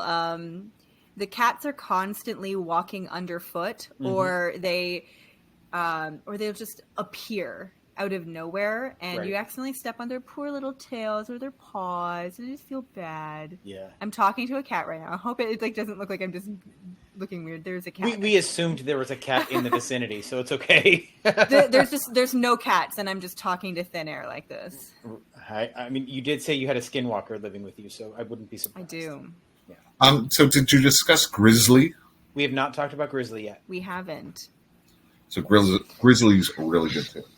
Right, but she Grizzly- doesn't like bears. So Yeah, but that's that. If you like horror, then you should be looking at things that make you feel scared. no, you Oh, should yeah. be looking at things that make you feel scared, not Oh, I us. do. We I can do. like horror that doesn't make us feel scared. No, I do. I mean, it's not that like bear movies scare me. It's that for whatever reason, when a bear mauls somebody, I don't like it. I don't know how to explain it. When a shark eats somebody movie, I'm like, yeah, get it. When an alligator eats somebody, I'm like, get it. When a bear is mauling somebody, I'm like, that person is just alive for a really long time. Yeah. And for whatever reason, I don't like it. The scene in Backcountry when the bear is mauling her boyfriend, it made my stomach all upset. I don't care. There was no anxiety for me as the bear was stalking them. No anxiety after the attack when the bear is stalking her. I don't care. Like, whatever. Okay. But the act of the bear mauling him was just like, ooh.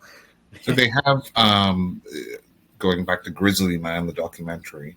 So they had audio because they had like one of their video cameras going, but they had the lens cap on, and they had audio of the bears eating him and his girlfriend. Wow. And, I've heard the audio, and it's awful. I don't know if the audio is legitimate though. I've heard something that then it's like no, they never released it, and so. But it sounds horrific anyway. I mean, just like think about it. There's something so much worse, and I think maybe it's because sharks don't make noise. They Right. don't make an audible noise when they're consuming somebody, but a bear will.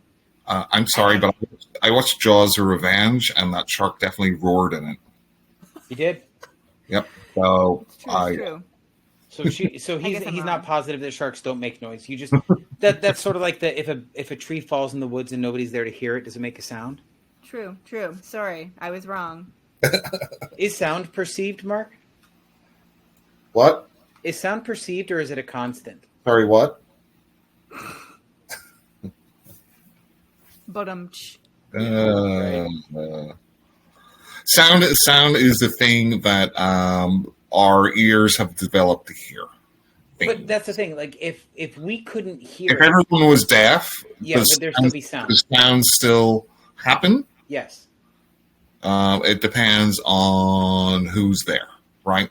Why? Like, Because because like light, if we were all blind, there would still be light. no. Would there still be sound? Because there's certain spectrums, right, of colors we can't see, right? See X-rays or anything, but they still exist. We just can't see them. So yeah, I mean, I guess it would exist. Okay. But you would need something to.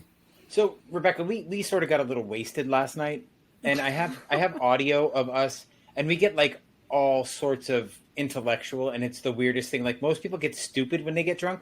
We start talking about time, space, and gravity. And I love that. Oh my god, it was the most weird conversation ever.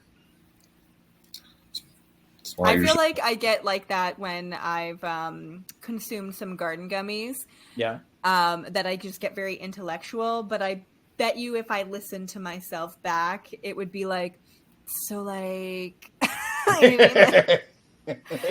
I'm positive that I sound super intellectual in the moment, but I'm pretty sure I'm just melting into the couch. Right. It's like that Family Guy episode where Lois and Peter like think about, when we used to be young, we used to like smoke weed and stuff, and like we had they were like hippies, and they had like a little group, so they would be like singing and stuff, but they would hear it through their like stoned brains, and then it shows them afterwards, and it's just like the rest of the family, and they're just like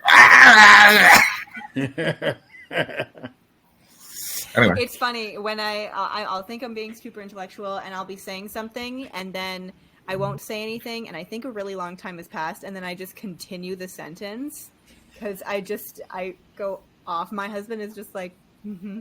I have one better for you. When I was in school, I was in astronomy class, and we had to figure out, we had to create a calendar for like 15 years in the future, and I extremely confidently came out with, oh my god, every month begins the day after the last one ended. And there was nothing involved. Nothing. That's amazing. Yeah. The birds? Did you talk about the birds? We did. We did. But there is another one I want to talk about. What about... Birdemic? No. God, what's wrong with you? I want to talk about 47 Meters Down and its sequel. Okay. So I understand that when you watch movies, there has to be some level of suspending disbelief. Right, correct. I do understand that. But as somebody who scuba dives and is scuba certified, none of that makes sense. None of that movie makes sense. I love it. Don't get me wrong. I love it. It doesn't make sense. It doesn't. I 100% agree with you. Like, I don't know anything about scuba diving, but I can see that 100%. Because I feel the same way when I watch people work on computers in a movie. It's like, that doesn't do what you think it does. Yeah. My favorite is when they don't even have the monitors plugged in. I love that. I like the first one. I wasn't a big fan of the second. So I like the first one, and mostly it's because of the ending. The ending was amazing. Yeah, the ending was good. That little... I kind of wish it was bleaker. Because I like bleaker. Wait, she died. How could it have been bleaker? Hang on. So maybe I'm misremembering it. Well, so like there's the whole scene where she gets on the boat and takes off, right? Right. But that turns out to be a fantasy. Okay, then maybe I did like it. Never mind. Right, and she actually gets eaten by the shark. So let's talk about the sequel, right? You were talking about suspending disbelief. Yeah. That movie's ridiculous. It is absolutely so ludicrous, but I still love it. I still thought it was great. I loved it. Let's not forget Creepshow, the very final episode or segment. The Crate? Yep. No, that was the first one. Okay. What are you talking about, Mark? So, do you remember the cockroaches with the guy who's in his apartment? Yes, yes, I do. God, yes, yeah. I do. Oh, God, that was awful. Yeah. That was so awful. I was scared of the Crate when I was young. Yep. I don't know why. Did the raft bother you? No. I don't know. I think that creature was just kind of scary. Well, Yeah, it was it like was. it looked like it was a gorilla. And I think I was scarred for life by Congo. Like my husband and I were just talking about how when we were little, we both remember very much enjoying Congo, but at the same time being terrified of it. Right. And I was like scared of gorillas. I was like, nope, they're gonna rip me apart. So I think that like it was like this ape sort of creature in the crate, and I was like, no, scary. Mark, I now know what your avatar is going to be for this episode when I post it to YouTube. What, a gorilla? Yes. You're going to be a primate. Razorback, I did not see Razorback. boar. haven't seen So there's some killer pig ones. Boar, I like. Yes. Razorback's really good. Yep. So Night of the Lepus. that's about the killer rabbits. Yep. I haven't The seen rabbits are so sweet. Black Not Sheep. in that movie. I haven't Black seen Black. Sheep. Oh, I never hear anybody talking about that movie. It is wild. That's the one with Jenna. What's her name? Right? I don't know if there's anybody famous in it. No, she does a bunch of indie stuff. Like she was in Oh. Juno. Jenna. She was in. The only big thing she's been in was Hunger Games.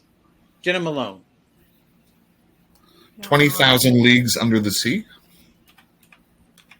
It's another famous one. Which again, you talk about Sphere. Kind of. Oh, that's Natalie. What's her name? Okay. Rogue. Rogue was great. Rogue's awesome. Love that movie. Blackwater. I have not seen that, but that sounds really good. Primeval. Primeval really a is fan. decent.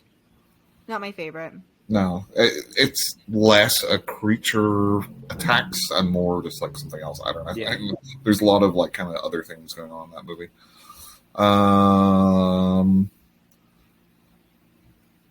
Okay, we talked about Squirm, Jim. Have you seen Squirm? I have not seen Squirm. So it's about killer worms, Yeah, no, I'm not watching Squirm. and probably one of the most famous pictures from it or parts is a woman's taking a shower, Oh, and then all the worms come out of her shower head. oh, Gross. God. But see, like I can read about him because one of my favorite books is Writhe, and it's all about a man that gets infested with worms. But Well, then you have The Troop. right, and I love The Troop. I loved that book. But I kid you not, Rebecca, you got to check out Writhe by Erica Summers. It's amazing. It's so gross. I hope you don't have an issue with necrophilia, though, because there is a scene. There is a scene. I really don't know. So I will say that when the scene begins, it's not necrophilia. That's all I'll say. All right. Yeah, it's you got to read it. It has to be experienced, and it's a quick read too. I like a quick read. What about The Host? I have not seen The Host. We were talking about that earlier. Yep, the host is good. The thing with the host, though, and it's not even the monster part. The monster is like super well done in it. I think sometimes they try to have funny parts in it, and I think what works as funny in Korea sometimes doesn't work here. I'm like, I don't think it's that funny, but yeah, but I really enjoy it. Yeah, it's a good movie. Yeah, Food of the Gods, which is based on H.G. Wells, I think. have not seen it. Oh, It's about, let's see, what year was it? 1976, where a whole bunch of animals grow to really big sizes. Okay. And then chaos ensues. Red Water from 2003. It was a TV movie that I absolutely loved. Really, I haven't seen that. I keep hearing about it now, though. You know, it was, I saw it on TV in 2003 when it came out in Florida. And it was, what I liked about it was that it was not great whites. I think we focus a lot on great whites, but it was Bull bull sharks are sharks. far more dangerous.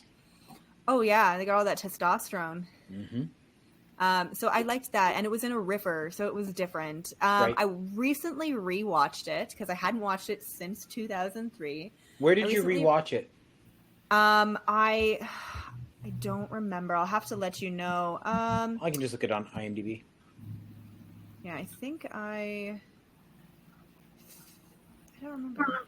On one of those free sites, or maybe I found it on Amazon. Maybe I rented it. I think I got Lou rented Diamond it on Phillips in it. Amazon. Mm-hmm. Yeah, it's for rent on Amazon. That's the only place you can get it. It's I think it's pretty decent. Like, it's not amazing. It doesn't hold up. Oh, that's the Christy wonderfully, but it's Swanson one. decent. I've seen this. It kind of feels like a made-for-TV movie. It's a Well, that's what sci-fi it movie. is. Yeah, it was a sci-fi movie. Okay, well, that explains that then. Because you got the principal from Saved by the Bell is in it. You have Coolio, Christy Swanson, Lou Diamond Phillips. Yeah, that's the one where they're like, is it like it's not an oil rig, but it's something. Yeah.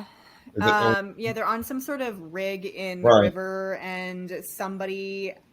And then somebody kidnaps like seven. Like, Yeah. it's been a while. So, Um, how do you feel about Black Demon then?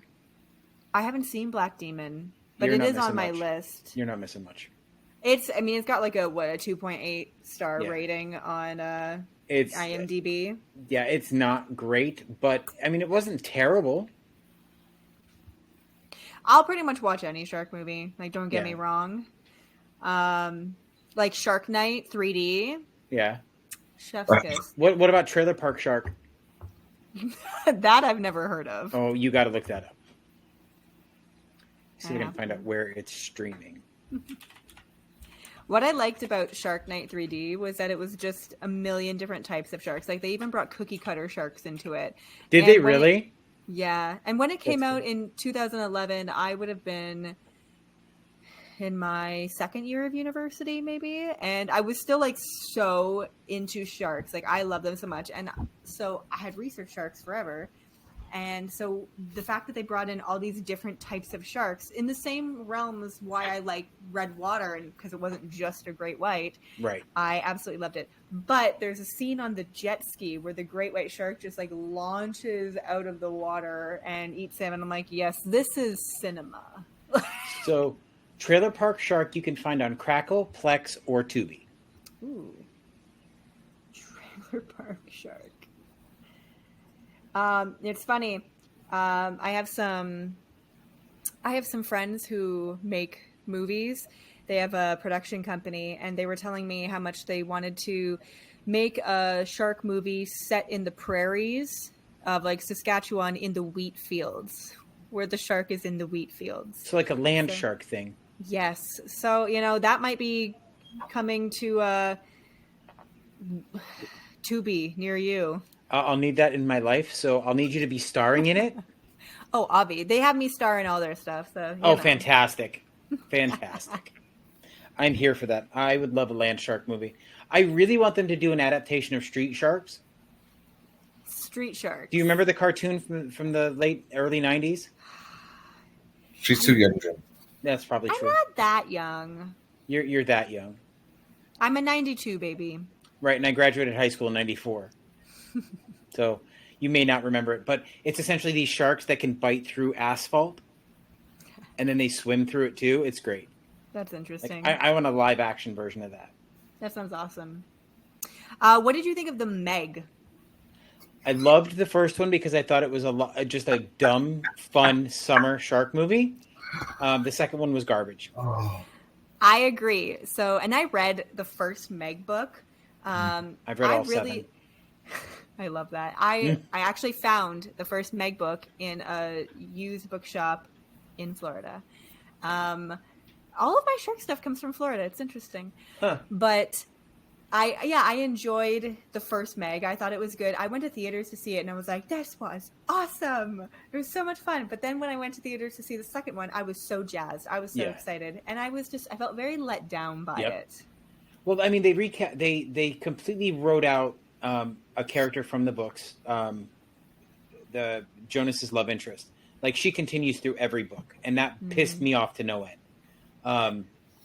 Then they made Jonas's ex-wife a sea captain when she was really like this ruthless, like a Gale Weathers from Scream type character.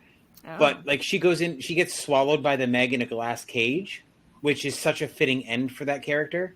Like, I was so pissed. They made the main and Jonas's love interest has a brother named DJ, and they turned him into a character that was now a black man that was unrelated. And the whole thing that sets her off where she goes to fight the Meg is because DJ dies. Oh. But he survives the movie. So it was just like, there were a lot of changes that really should have ruined it for me, but I actually loved the first one. Absolute boring garbage. How do you make a movie so boring when it's about a megalodon? It's not boring. It is boring. It's not boring.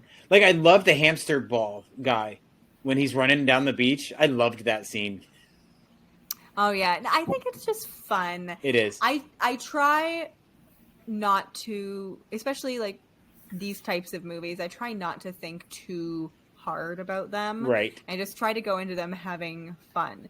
Yeah. Like, you're not going to find me critically analyzing these like I will any other genre of horror. I'm sitting there critically analyzing with my little notepad. These, I'm just like, you go in and you're just having fun. Right. Yeah. Exactly. To me, it's like, turn your brain off, but don't bore me. Like, I don't care about stupid, dumb fun, which I like a lot of the times. In fact, more than serious movies. But then, But there was one thing about the Meg that I'd never realized until after I rewatched it, and that's, I don't understand how you made a shark movie with no blood. There's zero blood other than other Meg blood. Because, and that's another part. That's why it's so boring. There's so many people there for it to eat, and it like eats 3 people or something. I don't know, boring. No, it ain't a bunch of people on the beach. Boring. But it's like the mouth is so big they just swallow it, and you never see any blood in the water. Yeah. Like that's, it still doesn't kill it for me, 100%. But it was just a funny fact that I didn't think about until after. Stifle. Everybody loves his abs, so shut up, Mark. I don't love his abs. You're not everybody. You're Mark. You just said everybody. Yeah, well, not you, because you don't love anything. Jason Statham doesn't do it for me. I'm a Seth Rogen girly. That's fair. See, so it's just you, Jim. It's not Give me just the dad me. bod. Give me the dad bod. I'm okay with that, but like David Harbour is so hot. I love him in Stranger Things. Yep. I didn't like him in Hellboy though. I didn't see Hellboy because I have such a love for the first ones that I just couldn't bring myself to do it. And Ron Perlman was amazing as Hellboy, and we just watched the remake a couple days ago, and it was not great. Terrible. Yeah. Mark, what's the next creature you want us to I don't know. It's 9:00, so I don't know. Did we want to do what we've watched? We can, but Rebecca has to go first. So, Rebecca, we've reached the part of the podcast where we talk about movies, whether they're horror-related or not, books, video games, whatever, that you've read or experienced that you want to tell people about. Okay. So I just watched, not too long ago, a movie that I found just going along on Tubi. It's called Shaky Shivers. Oh, God. That's the one about the sentient napkin, right? No. Oh, okay. It is. Okay. So Shaky Shivers is this movie. There's these two old high school friends. They're working at an ice cream shop together, and then this witch of the woods woman comes in. She wants ice cream. She's gonna give them a pine cone for some ice cream, and they're mean. They make fun of her and they tell her no, and so she curses one of them to become a werewolf. And it is a riot. It is so funny. There's also zombies in it. There's Bigfoot. It is a riot. It's so funny. The dialogue is snappy. Well, no, there's zombies, there's werewolves, there's Bigfoot, there's witchcraft. So never do the 4 cross. Well, I mean, you don't have a witch Bigfoot, right? No, they're all like separate entities. Okay. But it's the acting is funny. It's the script is very witty. And it's just completely insane. And it was so much fun. It was such a fun ride. So it's one of those things, like, again, if you turn your brain off and just sit there and enjoy this funny, weird movie, it was great. I had never heard of it. It sounded like it might be interesting. And I was blown away. It really just blew away my expectations for this film. It was funny. The first scene was completely unhinged, and I was like, what is happening? And it was good. So Shaky Shivers. In Canada, It's free on Tubi, but I don't know anywhere else. I got it confused with Remy just watched Hanky Panky. That's about a sentient. Oh, animal. okay. Bizarre. Okay. What else you got? Anything else? Oh my goodness. I don't know. Why do I feel like I've been put on the spot? You're not on the spot. If that's all you want to talk about, Mark, you go, because you have like 300 things. I know you do. No, I don't. I actually don't. But I will talk about X-Men 97. Oh, yay. Finish that. Absolutely amazing. Can't wait Fantastic. for the next season. As I was just telling you, Jim, I'm 5 minutes away from finishing the Stone Tape, which is a 1972 movie written by Nigel Neal, who wrote the Quatermass movies. And it's about trying to understand like ghosts, but in like a more scientific way. Okay. And it's like, are ghosts real or are they not? Maybe it's something else. Okay. I also watched a movie which I always saw like the cover for, like in the VHS store. Okay. And it's 1986 Nightmare Weekend. Now, I don't say this lightly, but this might be one of the Mark, best worst movies. is your dog on your bed scratching or something? No, while I was walking around. Okay. Yeah, I know. There's just this weird tapping all of a sudden, Sound like you like were somebody pounding was on your knocking microphone. on the door. Yeah. She needs her nails cut. There you go. But yeah, Nightmare Weekend is legitimately one of the worst movies I've ever seen. So it's highly recommended because it isn't boring. It's Okay. just like you'll just sit there and watch it and like, who, what, I don't. One of the main people in it, and again, this is 1986 or whatever it was. So she has like a computer that she talks to, but it's like a hand puppet. So there's like a hand puppet, like an Alexa, and then the hand puppet's talking to her, but it's through the computer. Okay. And then there's another computer that makes things into metal balls that get inserted into people, and then they turn into zombies. It's like Wild. so yeah. So that's highly recommended, obviously, Okay. if you want a bad movie. And that's about it, I think. Yeah. I do So- have another one Go ahead. that I thought about. So it's a podcast. It's like a story podcast. It's called The Manawa Caves, and it's actually a Blumhouse production. If you can find it on Spotify, it is better than any Blumhouse movie that has come out in the past couple of years. It's maybe 10 episodes. That's a really low bar, though. It was, I mean, fair. It was really good. Like maybe 10 to 12 episodes. I'm trying to remember, but Not bad. listen with headphones, and I was just enthralled. It was Nice. so good. It's, it's one of those stories where, of course, somebody doesn't remember what happened, and he's come back to town after this horrible thing.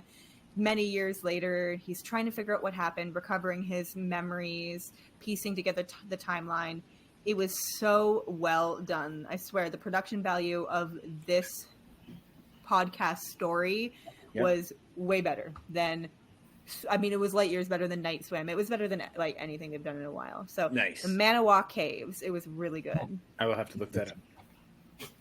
Jim? So the only movie that I've really watched, we already talked about Piranha 3D today, and that was fun.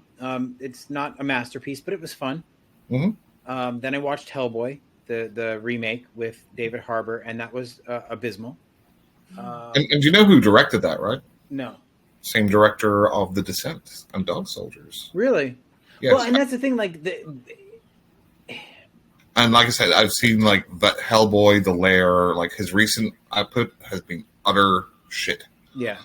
which is such a shame because like those There- are two classics. But that's the big thing, right? Is there's not one thing that I can pick apart in the Hellboy remake that I legitimately just hated. It didn't gel. Like it never really came together to be cohesive. It was so disjointed. It was just weird. It's the script as much as anything, because it bounces around. It's like, what's going on now? And it's like, oh, we're here now. Like, why? Right. It doesn't, like, you don't need everything explained to you, but like you said, it's very disjointed. And it's almost like vignettes, rather than one cohesive story. Right. And we already talked about the book I'm reading right now, or listening to, which is The Ritual by Adam Neville. But I'm more excited to tell you about the book I'm going to read next. I need people to understand this, because this is the kind of book that could be a lot of fun. So this book is called Dad Jokes. Mm-hmm. And here's the summary.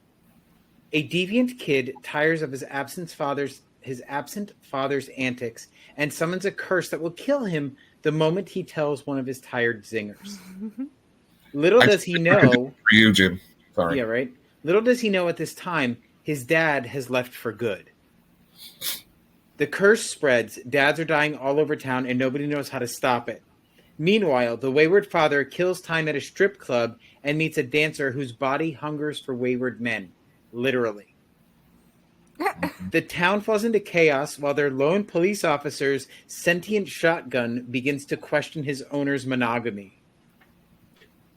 Fiona, the kid's sister, tires of her mother's inattentiveness and decides she must take her freedom and the town's future into her own hands. Oh, that old story. This sounds so bizarre and so amazing, and it's super short. It's like 2 hours. So I am all here for it. I cannot wait. And I will give you a full report. But I'm also about halfway done with Snap, Crackle, Fuck You. So Pourquoi? In this book, we follow Lucky, who works at an amusement park called Cereal Land, which is run by Captain Crunch's daughters, Snap, Crackle, and Pop. So Captain Crunch originally built this to be a nostalgic trip for adults who loved cereal. But his daughters have turned it into a den of sin. So it's sexually depraved. The Milk River is full of bodily fluids. And mascots have started to disappear. Nobody's seen Tony the Tiger. Nobody can find Toucan Sam, who is Lucky's girlfriend. And all of these mascots have been surgically altered to resemble them. And like Diggum, do you remember Diggum from Sugar Smacks?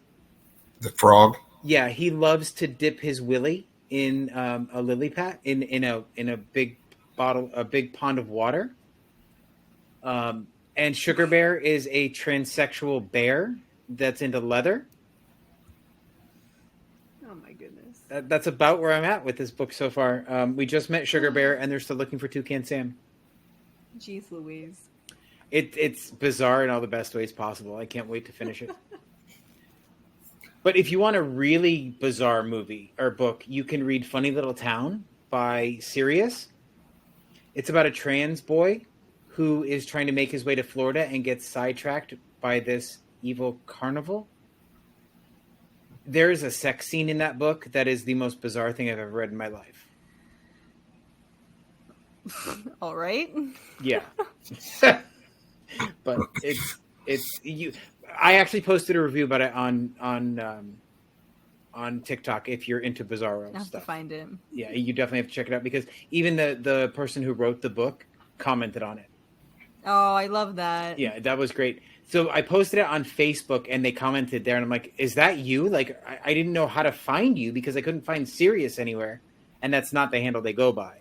But it's so fantastic, and it's a trilogy.